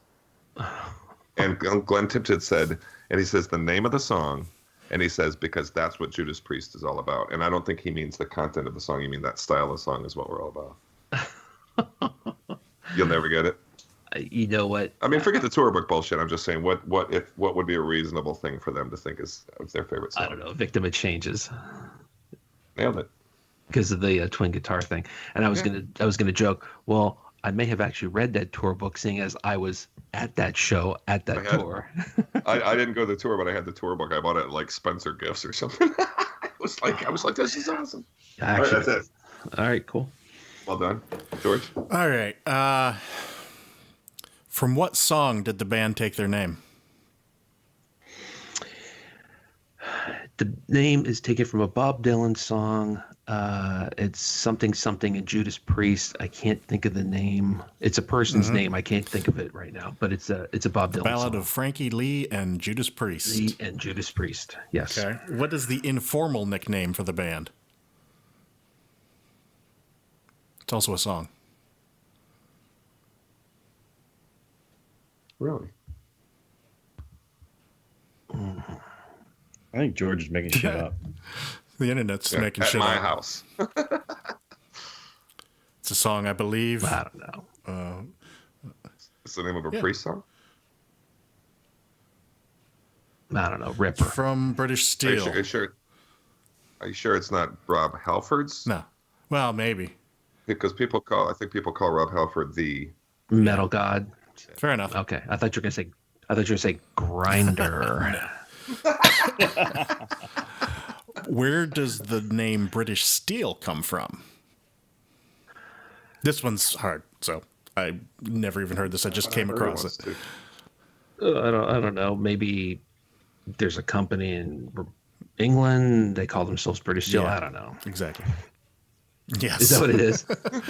British Steel is the name of a metal manufacturing company that Glenn was apprenticed to, and apparently, I think Rob said he grew up in the neighborhood, and he's like, you can hear the machinery and the smell of the everything, and so yeah. It is an amazing name for a Judas Priest record, though, isn't it? British fucking Steel. I want to know how that guy didn't cut his hand on the cover. Yeah. No doubt, dude. All right, now there's a question that I found that the question was, what is the first Priest long player not to feature a cover song? So apparently they don't count the Rock-a-Rolla and Sad Wings of Destiny. Yeah, is that a whole Koch versus Sony thing there? So starting with Sin After Sin, what is the next album not to feature a cover song? I'm going to go ahead and say that Diamonds and Rust is off of Sin After Sin, and you get the Spooky Tooth off of, that's the band. Better By You, Better By Me. Better Than Me is off of Stained Class, Scream Annalishi, which is not originally on the album. It would be Killing Machine, would be the first one, but if you want to add it to that, it would then be British Steel. All right, that's what I got. Okay. I can't believe we're only now coming to our top five. We'll get through them pretty quick. Yeah, we won't. Yeah, so as we do this, we'll start with Chuck. He'll give us his number 5. We'll go to John, to Will, to Jay, me, and then back to Chuck for his number 4. And then we will speedily, is that a word? Work our way down to number 1. So. What happens if we all have the same songs? I mean, Then that song. Oh well, wins. I'm gonna take. Then we're all. I'm gonna take no end of shit for my list. So. Hey, by the way, I'm a little disappointed. No one asked me any Al Atkins songs. Yeah. By the way, I didn't. I neglected to mention our top 5 is Judas Priest deep tracks we want to see them play on this tour.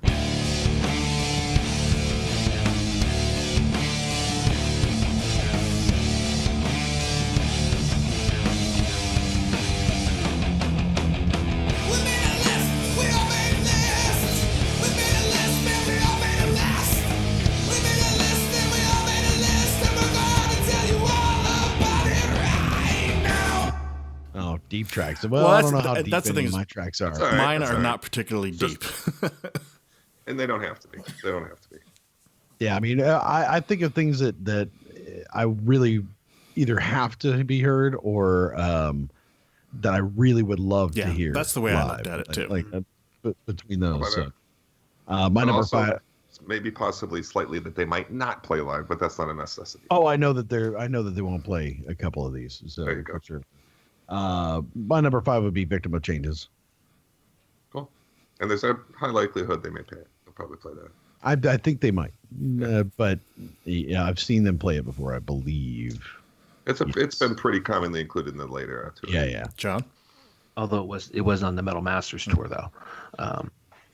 So I have Chuck's also same qualifiers for the songs I chose, but my final qualifier was these are songs I've never seen live before. So I wanted to make it almost like a deep track for me more than it might be a deep track on album. So my first one, I don't know if this is a deep track, but they don't play this song really at all. And George will be impressed. I have one song post Point of Entry, and it's Metal Meltdown from Painkiller. All right. I don't know if it's necessarily a deep track because it was pretty big off the album, but they never play it live. So Okay, well. They'd have to key it down like three dude. notches, man. My whole list is like that. My whole list is quite literally physically impossible at this point. It's a metal meltdown. that's when you bring in the backup singers. I'm going to reiterate and second what Chuck and John said about my list is that some of these may not be the biggest deep cuts, but I don't think they play them live very often. Some of these are hits, but whatever. This is what I want to hear them play. My number 5, Dissident Aggressor off Sin After Sin. Yes. Well, I would highly recommend to all of you. There was a live record that came out a few years ago called Touch of Evil, which is not half bad, and It's actually very good considering it's a hodgepodge album. It really is, and it's got a very good version of Dissident Aggressor in it. So just a heads up about that. And it's a post-2000, post-Rob coming back record. All right, my first one, I did go pretty deep, but man, not completely across the board. I was going to say Beyond the Realms of Death, but they do that occasionally, so I think there's a likelihood they might.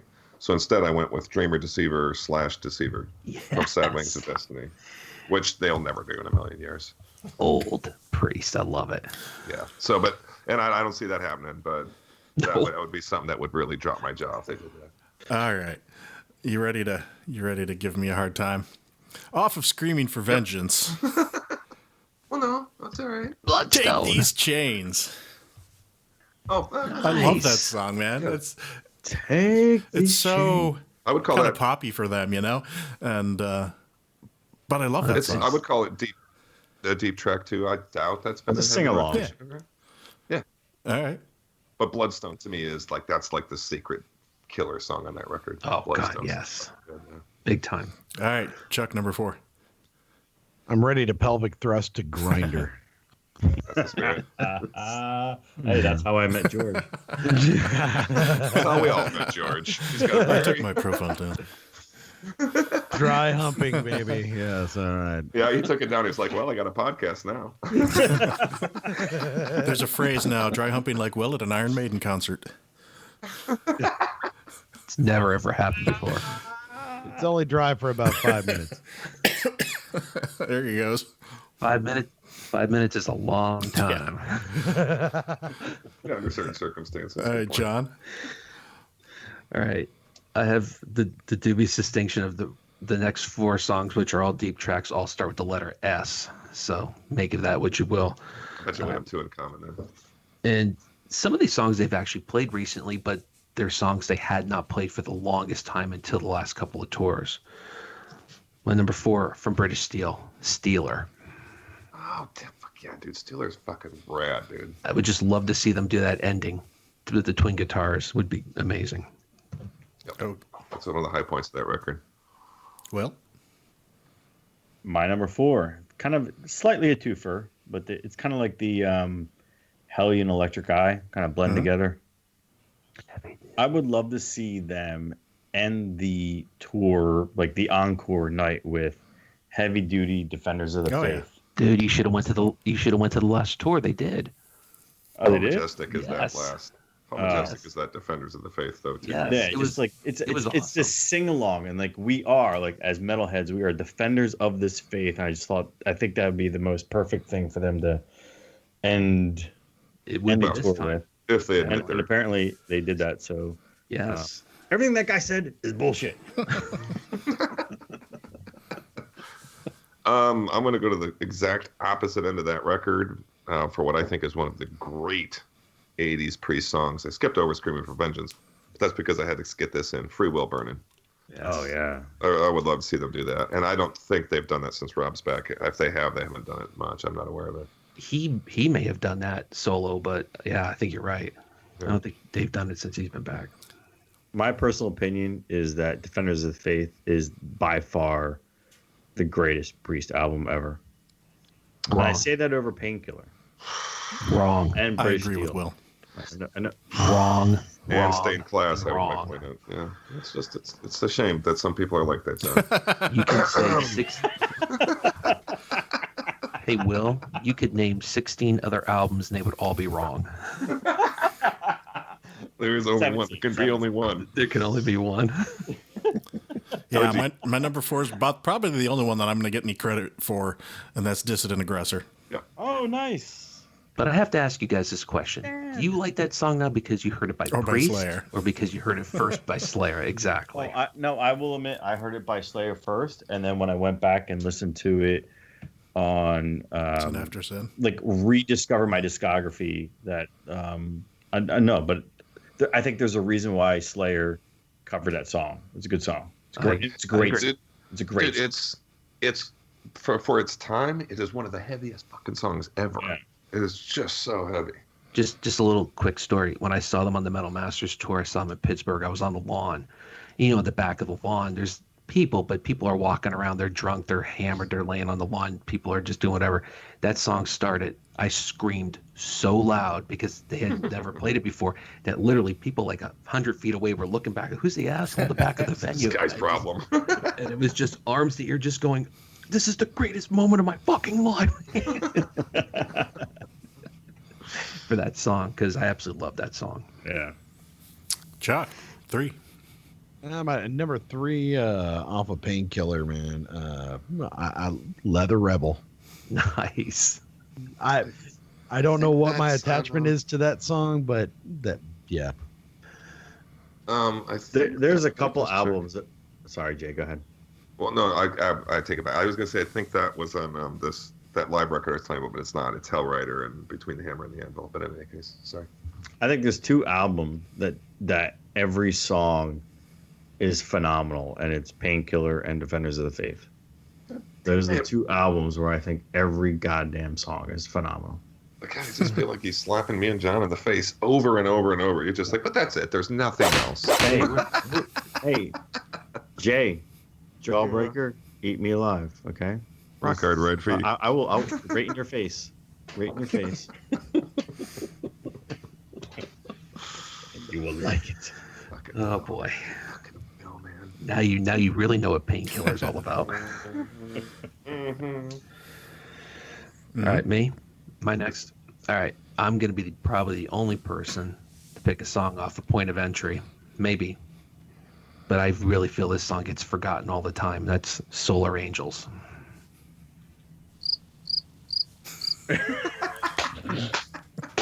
I don't really fucking care. That just tells me I have 4 people who've never actually listened to That this that song. wasn't a judgment, John. That was just well, I got to fill the dead air with something.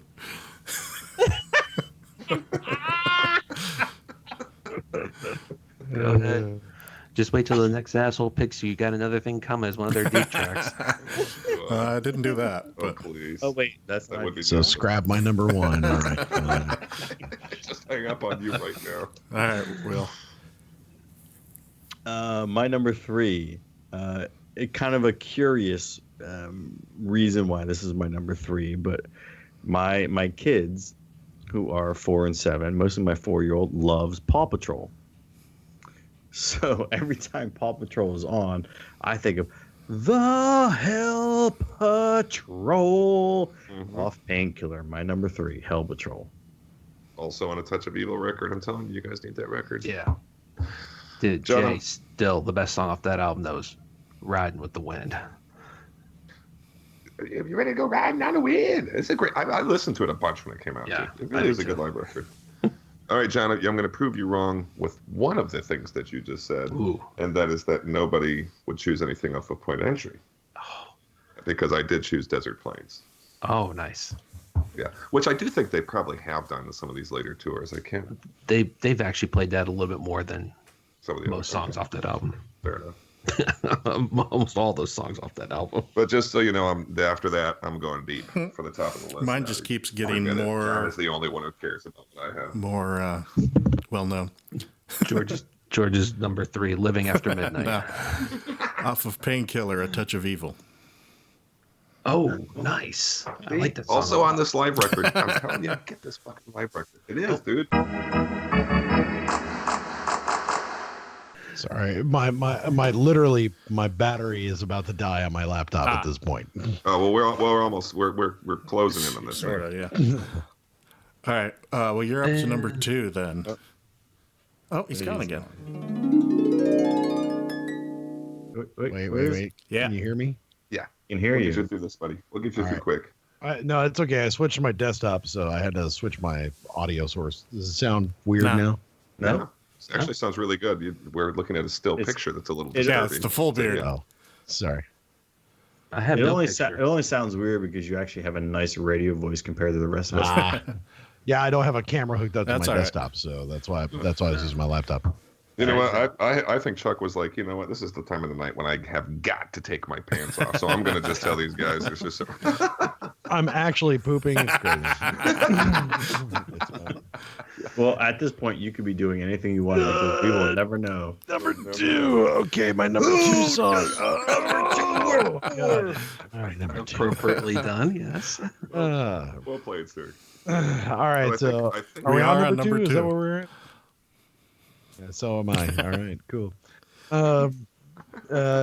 My Dissident Aggressor is my Nice. number 2. Nice. Just an echo. God, I love that song. It's so good.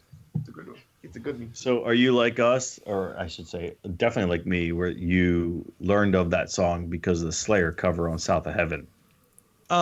That's actually where I had started with it, because I was not a big Priest fan in the beginning, like in my early metal days. So I missed a lot of it, and that was one that I had come to the other way around. Yeah, and then realized that it was just as fucking heavy Of course. Yeah. by Priests as it was with Slayer. You know. Yeah, in 1977. Yeah, I know.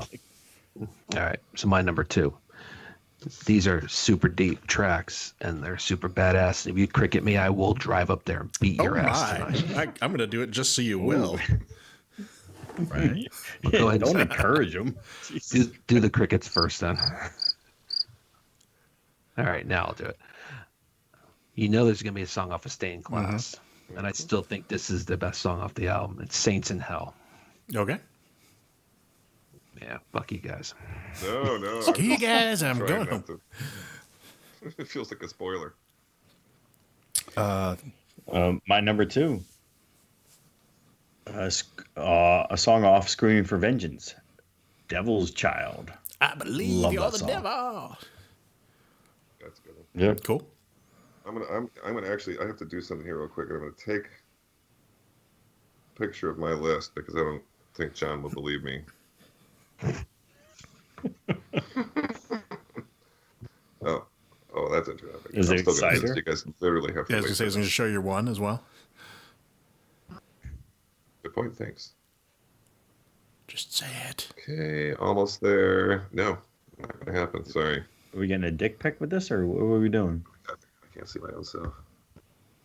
It's Saints in Hell, number 2. I just didn't want you to think I did that just for you, John. It was there the whole time. There you go.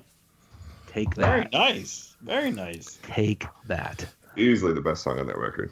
And also a song that Rob could not sing now. No way. No. With all due respect to Rob. That's kind of where the current Rob Halford or the Rob Halford of the '80s developed was on that song. My number 2 is one that nobody's ever heard of off of the Defenders of the Faith album, but it is one that I just want to see. And I checked, and I don't think they've played it in the last 5-6 years. So, The Sentinel. Nice. Say it again, The Joe? Sentinel. Oh, I thought that'd probably be on your list. I could have sworn I saw them play that, but I looked on set list, and it wasn't 2012 was the last time I saw it on there. yeah, that was their last tour. No, they've played. So, Rob, Well, 14 and minus the 30th anniversary and the yeah. All right, back to Chuck for number 1. All right, this is one, and I find myself singing this song quite a bit, and it's usually their version of this song, but it's honestly by far my favorite pre-song for some odd reason. But Diamonds and Rust. I only laugh because we were Manalishi right up until referencing a previous conversation. Like Diamonds and Rust is one I love that cover so much. So here's my question, and I'm showing my absolute fucking ignorance. But I guess it was yesterday. I was listening to Sin After Sin, and I was saying, man, there's a lot of Pink Floyd influence on this record. Who is the original person, the band that did Diamonds and Rust? Joan Baez. Joan Baez, right? Oh, okay. It's Because I like was a gonna folk say, song. yeah, I was gonna say because when I listened to specifically Diamonds and Rust, I remember I was picking up my son from preschool. So I get out of work, I turn my phone on, and every day I'm blasted with 700 Facebook Messenger posts. I go through them, and I just oh, by the way, I was listening to Sin After Sin and Diamonds and Rust and a lot of Pink Floyd. That version sounds like it could have came off of a Pink Floyd album, in my opinion. But I loved it. I mean, it was a great song, but very Pink Floyd influence on that album, Or Joan Baez. especially that song. Yeah, but I don't know who the fuck Joan Baez is for some fucking hairy armpit folk singer. So whatever. you got it. Yeah, you got her number. You spot on. All right, John. All right. Well, my song is off of the Pink Floyd influenced Sin After Sin album. But I will say that I don't think this song was influenced by Pink Floyd. To me, it's still my favorite drum intro to any song ever. 20-year-old Simon Phillips on drums. It's Starbreaker. John, do you have there's an expanded digital version of Unleashed in the East that has a version of Starbreaker on it? I have the actual physical copy, yeah. You said deep, and I went so deep, and you're just like, oh, fuck. You said songs. deep. I never heard that. Oh, I've never heard these songs before. Balls deep. Starbreaker's a good one. Yeah. The only reason yeah, well. Okay. All right. Hey, I didn't cricket you. Who's going to pick? No, you're speaking my language, John. So speak your number 1. Is it me or did Will go? No, Oh, it's me. sorry. That's right. my Because we were talking about Diamonds and number Rust, and I one- thought that was you for some reason. That was Chuck. My number 1, I don't think is that deep of a cut. It was mentioned before, but it is absolutely my favorite Judas Priest song ever. And in fact, I had the unbelievable pleasure of doing a collaboration brew with Steve Jones from Brewer with Oliver Ales up in Baltimore. And we made a smoked red ale called the Sentinel. Nice. If you read, if you listen to the lyrics, it's all about smoke is rising, blood is on the streets, and everything. So we're like, well, let's do a smoky red ale called the Sentinel. This is back in 2015. Yeah. Cool. Anyway, yeah, the Sentinel, my favorite Judas Priest My song second ever. favorite. Just to what's your? I guess we're about to find out. I got just to continue along John's track and not leaving him alone with liking the actually good Judas Priest songs. But I would actually choose the title track off of our mutually favorite album, Stained Class. That sits right next to Saints in Hell on that record, and it's Yes. like one of the greatest 9 minutes that Yes. could have possibly have happened in the 70s. Nerds. Yes. That record is the prototype for every great European metal record that came after it. You know, what was interesting is I was going through all this. I'm like, I don't have Stained Class in my iTunes library, and you know the reason why? Because I had it on cassette. Oh, nice. Yeah. And at one point, I got It all probably my sounds better on cassette. Yeah. I mean, it sounds more correct on cassette. Nice. I think that's Chuck's version of a cassette. Yeah. Ready? Oh, that's every We cassette. literally can't see you, but it was like we were like, who put a cassette on? I just thought I'd play something for you real quick. Hey, I got my pencil. Yeah. Give me something to We'll write wrap on. it up if we get a little. Give me some rat on. I don't You feel guys took turd. that reference exactly the wrong way. George, let's hear what your favorite Judas Priest song is. Yeah, my favorite Careful song, now. the one song I would kill to see them play, which they did play on the same tour as they played the Sentinel, from the not so super album Ram It Down, Blood Red Skies. I don't even know that song. Ram It Down was not. No, it's that no bad. Turbo. Turbo was. I mean, Yeah. I like So Turbo, Ram It but, Down is not that but bad. people still kind of knock on it. I mean, there's not much else on the album that I like.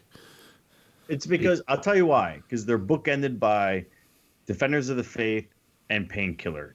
In my opinion, two of their best, absolute greatest metal albums ever. George, you know I'm what going that far. you know what might have something to do with it? Is that half of Ram It Down is from Yeah. Turbo. They're leftovers. is No, I true. mean, there's not. If I put on Ram It Down, I pretty much just skip to Blood Red Skies, which is like one of my all-time favorite songs ever. I fucking love that You song. skip right to Johnny Be Good. You know, Turbo was supposed to be a double Yeah, record, it was actually. Twin Turbo. Yes. Yeah. What was it called? Twin Twin Turbo. Turbo, yeah. Twin Turbos, yeah. Yeah. God.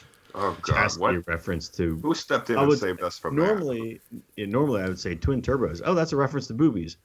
It's probably a reference to balls. Yeah. Or maybe your motorcycle. that? No, it's false. False.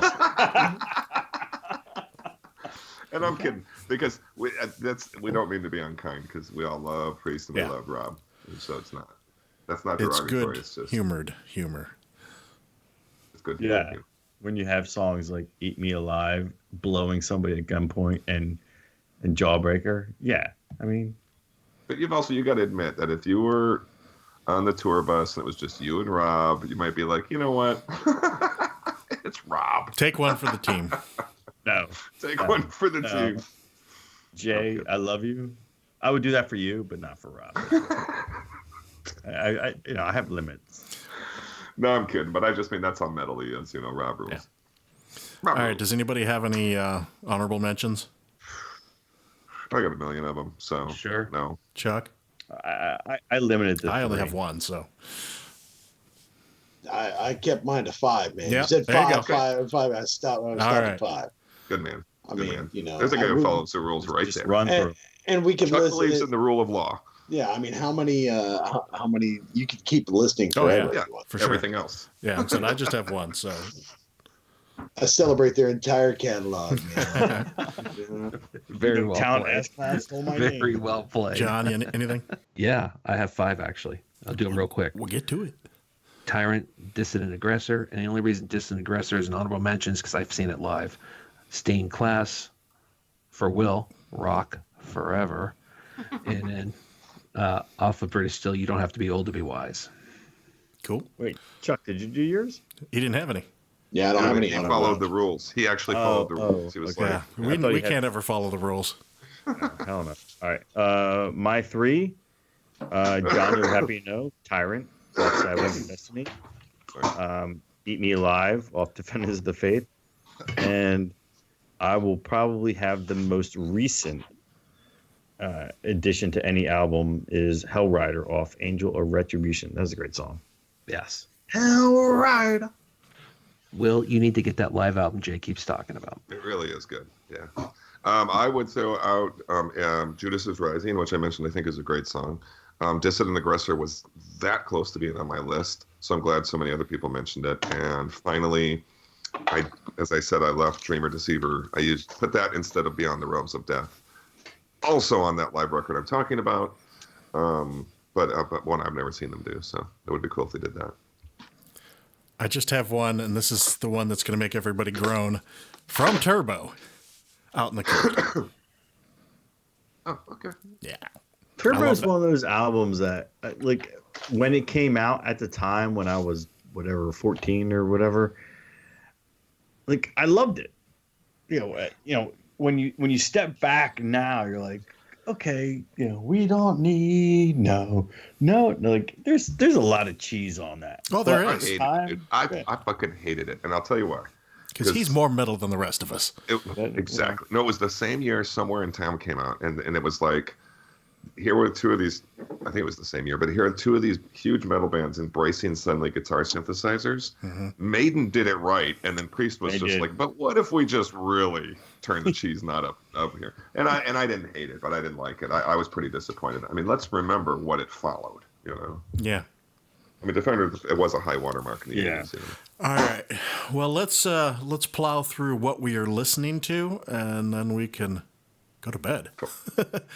Well, those of us not in California. Whoa.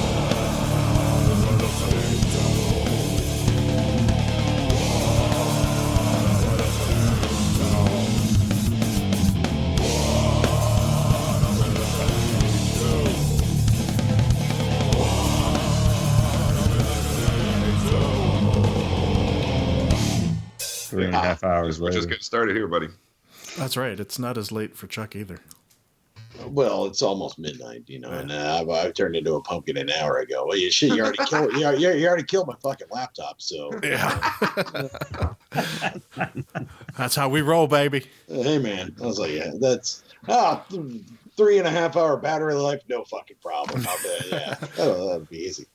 Yeah, we do a 4-hour episode easy. So Chuck, we just caught you. You actually don't listen to this podcast. Oh, hey, you know what? Neither do we.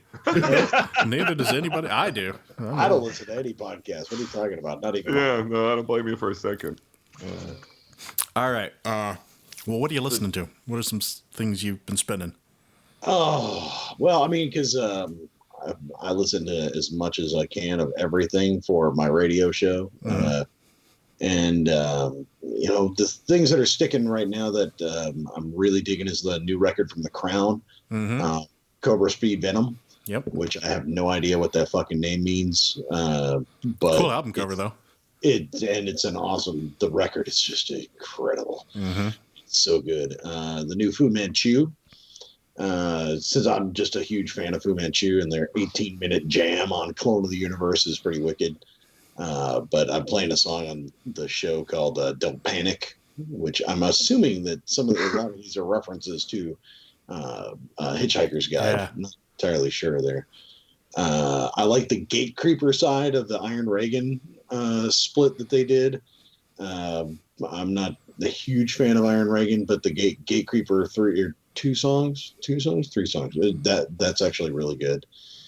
What else? Maybe the new Tesseract. I haven't heard the whole thing yet, but 2 songs off of it are really awesome.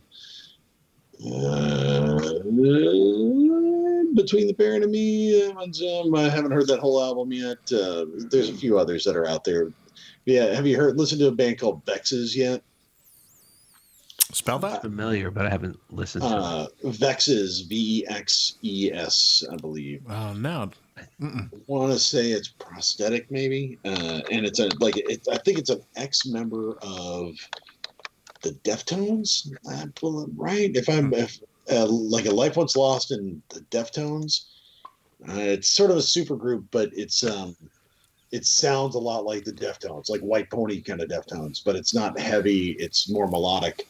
And that one's actually kind of took me by surprise. One I didn't expect, because I think it's actually it may even be self-released. But yeah, that one's another one that's been kind of stuck in the craw too lately too. So New Rivers and Niles really good. Where Owls Know My Name. You ever check that one? Love that.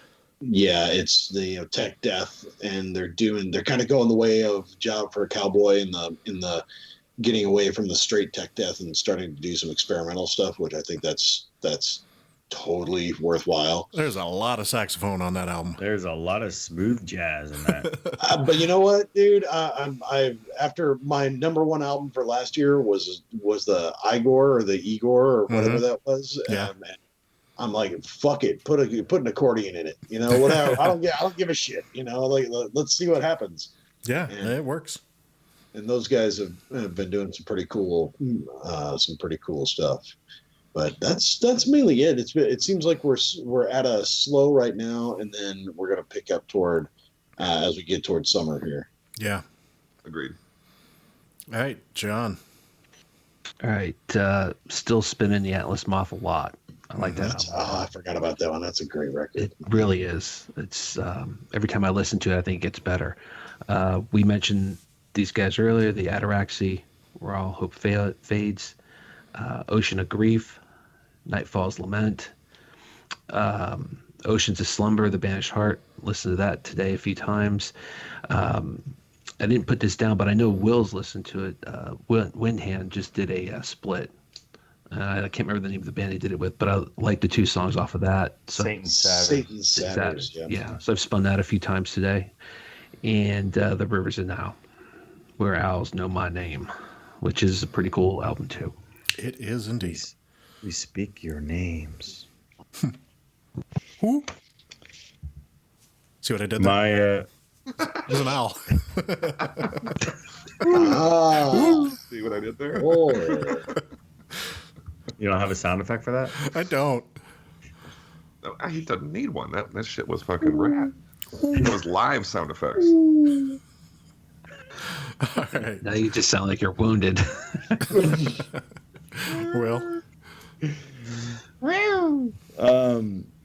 John just mentioned this, Oceans of Grief, and I'm pretty sure this will be my February album of the month. The Nightfall's Lament, Funeral Doom. Oh my god, I could just listen. It's like it's super progressive in like a lot of its melodies and stuff. It's unbelievable. This will be a lister. I've listened to the Rotting Kingdom, their self-titled EP. It's a death doom band. Really liking that. I gave my daughter a bath to that one night, and she didn't blink an eye. Like I'm pretty sure I could put on what the most craziest shit right now. My kids won't even like.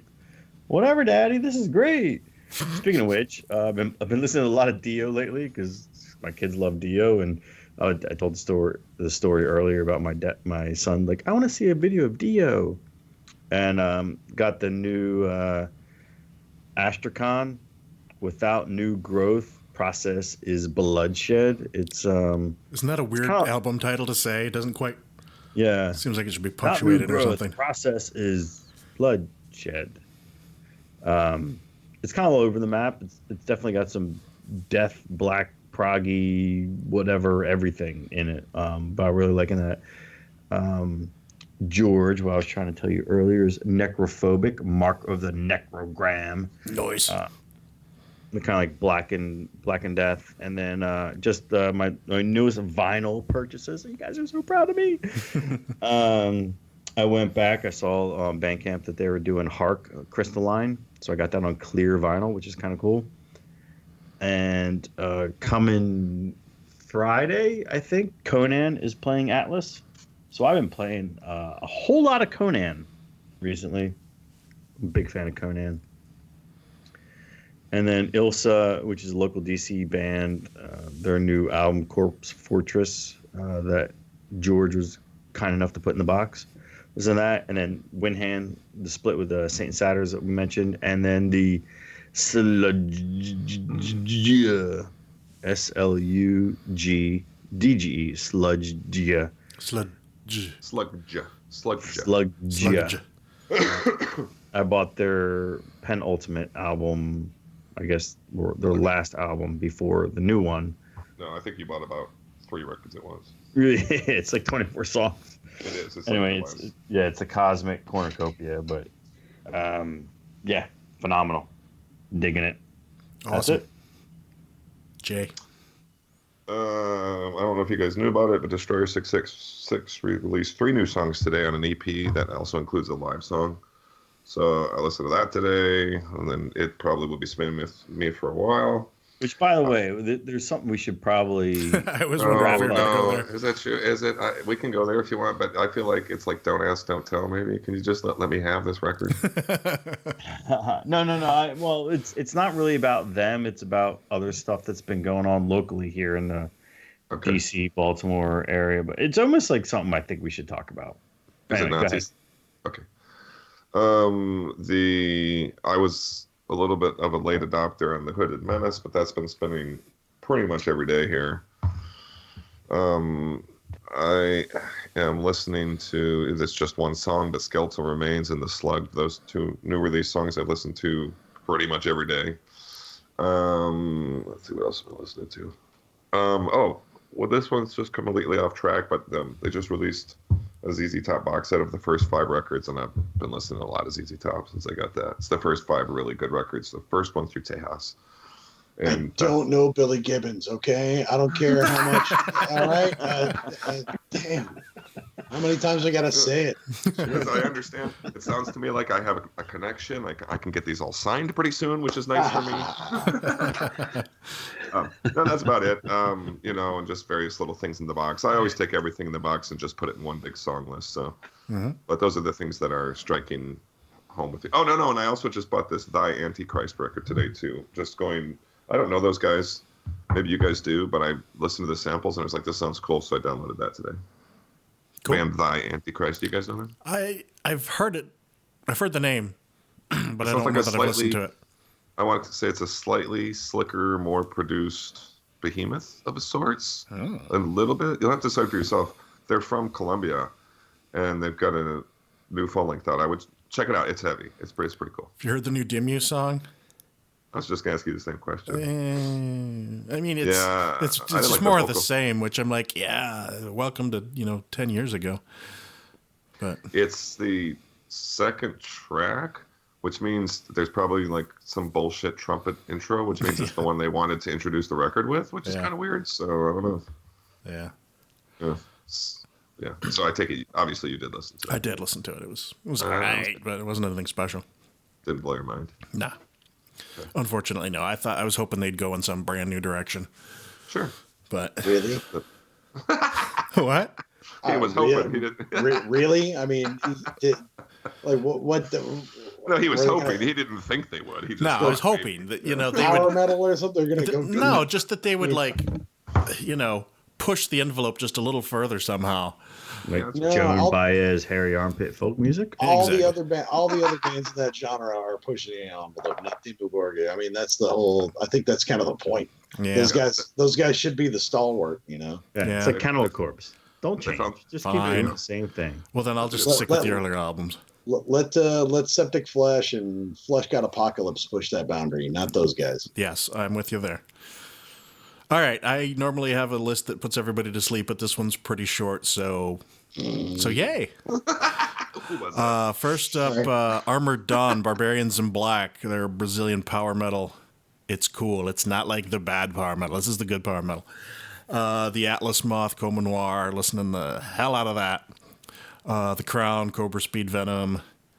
Nobody's mentioned this one, the new Memoriam, The Silent Vigil, second album. I listened to that yesterday. Oh, wake up. Oh, sorry. I listened to that yesterday, and I had it on my iPod going through a Bluetooth speaker, and it sounded like shit.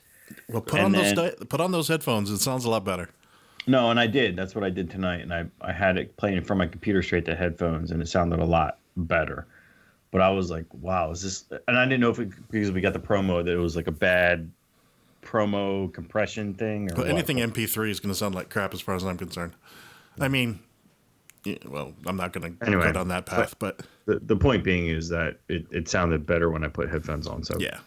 Understood, yeah. Then the new Mournful Congregation album, The Incubus of Karma, Australian Funeral Doom.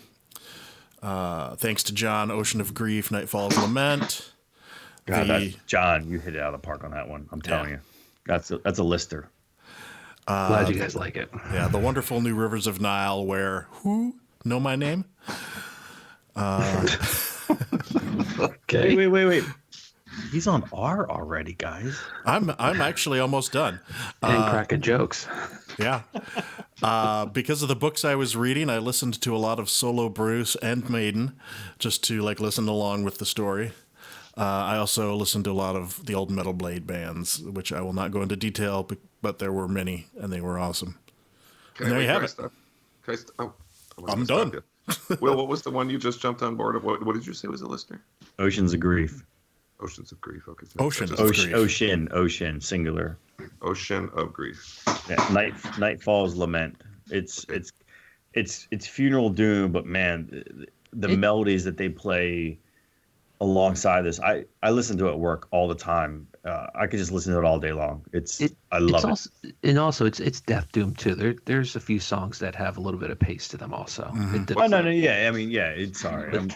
No. I guess I bring that up because the production's so good on the album that it's hard to really tell because it sounds so good.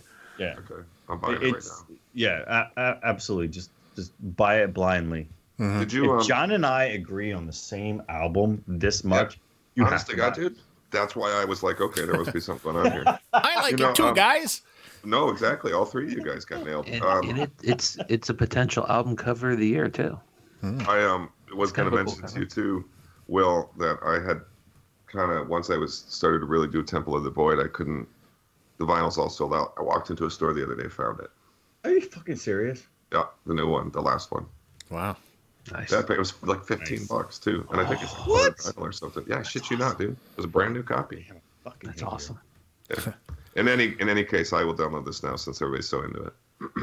Ocean of Grief. Yeah. Noted. You guys want to talk about this Take Antifa stuff, or you just want to like fuck that and close out?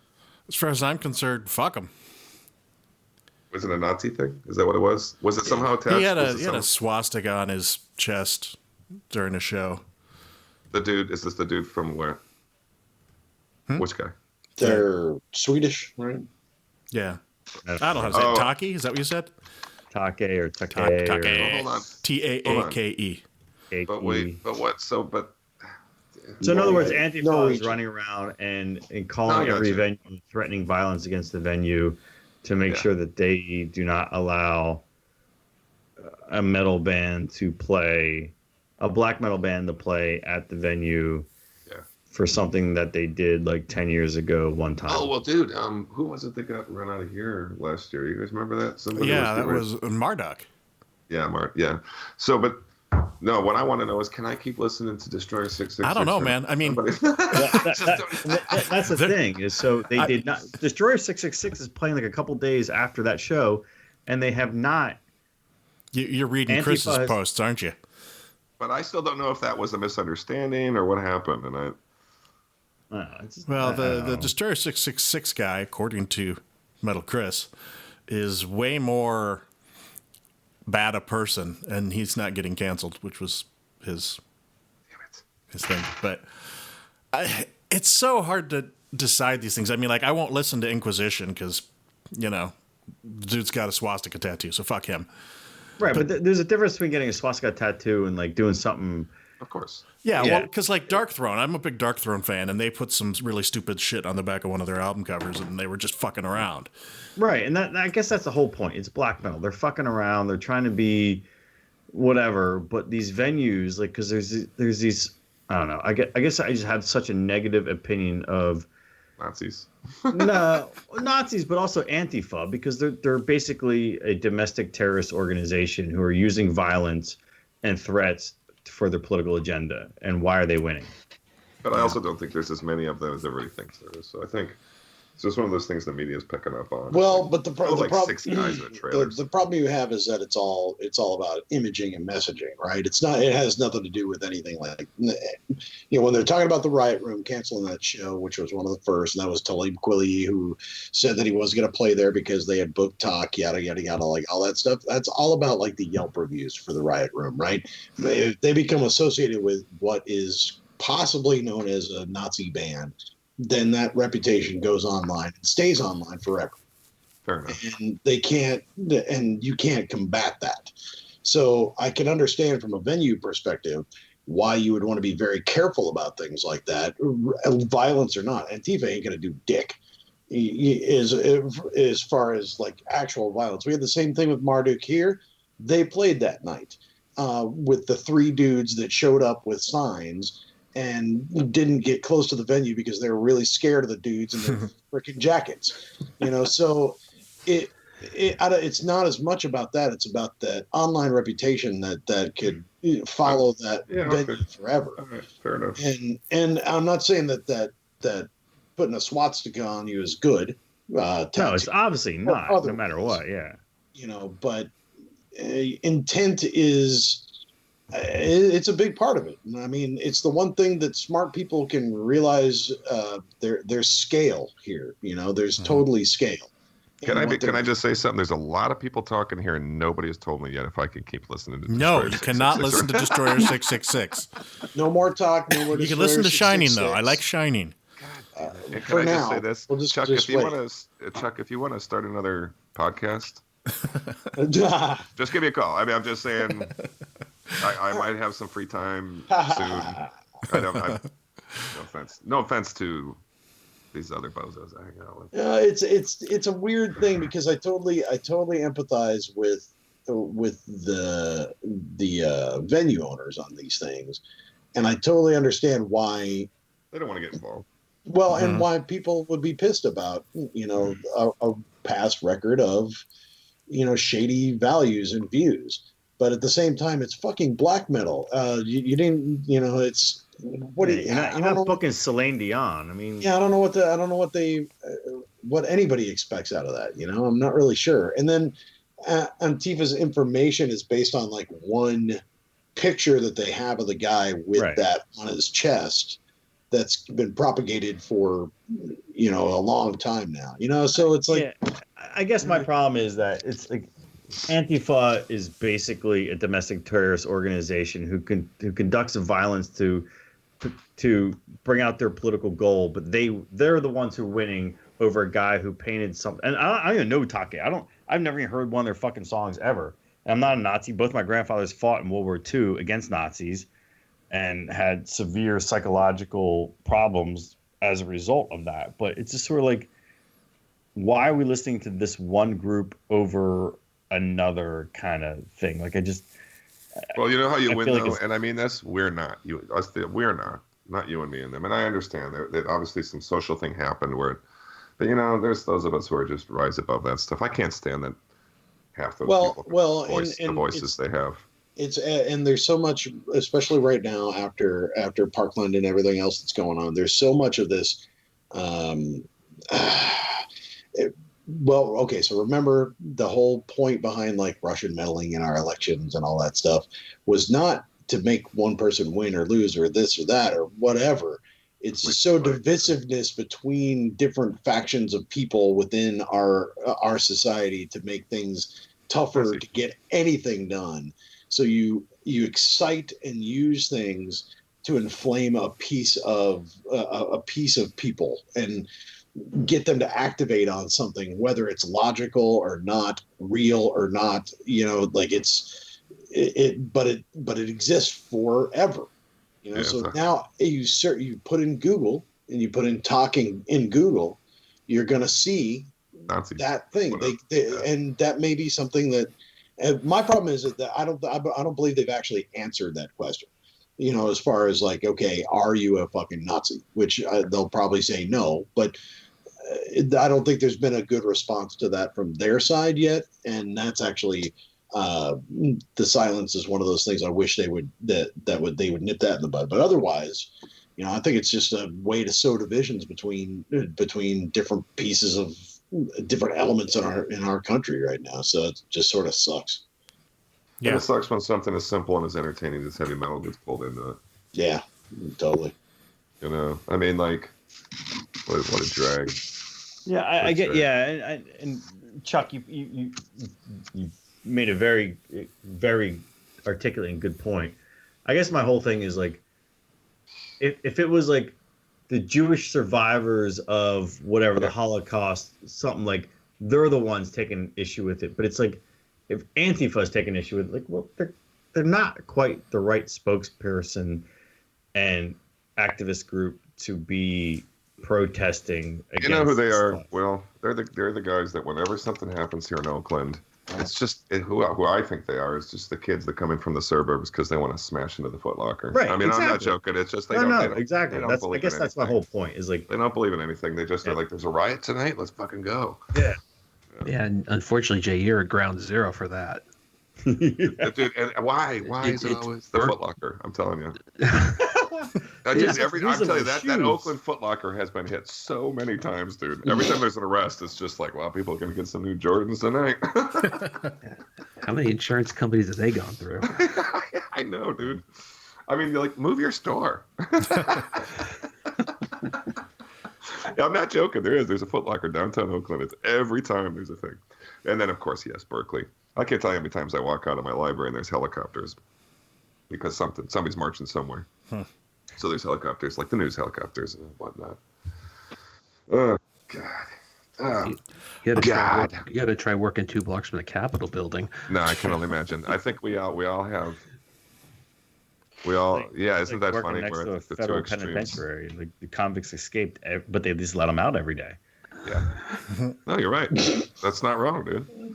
Which I do live very close to San Quentin, by the way. Hey, Will, I've heard those choppers at 2 a.m. Yeah. fly right over my house when somebody gets out. All right. Anyway. Well, we are finally, after 4 hours, at the end of this episode. I want to thank Chuck very much for spending all this time with us. Yes, good time. I don't know what I signed up for. I had no idea. Oh my god. Well, I feel honest- like you brought us to a new level. Yeah, I honestly thought this was going to be just like a 2.5 hour. The last couple episodes have only been like 2.5 hours. But we really went to town. So thank you what for I told my spending this wife. time with us. Indeed. Yes, Indeed. thank Yeah, dude, you're the man. Definitely, dude. thank you. Seriously, Chuck, give me a call. Yeah. Now that I'm not, No, I'm not it was. the metal you're good, man. podcast anymore, man. You know, this satisfies my entirely monthly quota of podcasting. So. No, you're good for Yeah. like 6 months now, buddy. But you were very generous with your time and a lot of fun to talk to, brother. Yep. Thank you. I And our appreciate best to Godless. it. Indeed. Yeah, sorry you couldn't be on this one because of just time difference. I guarantee you, he probably would have jumped at the chance just to. It'd have been like a 6 hour Sure. episode. About 6 Oh hours. God, yeah. If you got him talking too, we'd be in trouble, man. But yeah. Yeah, well, maybe But we I'm can just- set something up another time and get him on too. Then you can always check out my radio show. Still, I know it's like music and stuff, but you know, it's well, what's that about? But Where can people find you there online Yeah, or wherever? NoControlRadio.com is where the clearinghouse with playlists and replays and stuff like that. Also on SoundCloud, if they search No Control Radio, that's where I keep pretty much everything. And then there's a HD stream, so like it streams 24/7 commercial free metal in the States. So you can get that there, and it's got a couple of specialty shows. I got a Christian metal show on there that a friend of mine runs, and a few other things on there that are pretty cool. So, you know, something to check out if you're into the music, you know, not just the bullshit. What a handsome photo of him at that webpage. And let me just read to you some of the stuff of his current playlist. We're looking at some Atlas Moth here, King Woman, Death, Scream Bloody Gore, New Tribulation, which I'm a big fan of. That is a great record too. Oh no, man! I it's just fucking boring to me. I'm torn. I really like the music, but the vocals just don't seem to fit.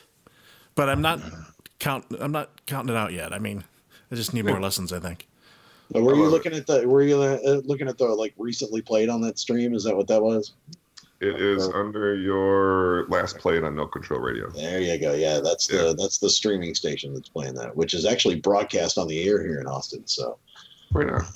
if you got an HD radio, but nobody. Did I else. mention there's a very handsome picture of Chuck there? It is pretty sexy, except I'm like fat in that one.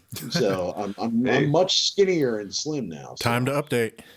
Yeah, baby. Yeah. Get that camera out. All right. But I mean, he looks like a Viking god, man. I'm saving it for Beard on this Chatterbait. guy. It's all good. Yeah. All right. Well, let's stick a fork in this thing. I think we're done. Yeah. Thanks, Thank Chuck. you guys for having me, man. I appreciate it. Yeah. Thanks. Thank you, sir. Yeah, definitely. Thank you. All right. Until next time, we remain the Metalheads Podcast.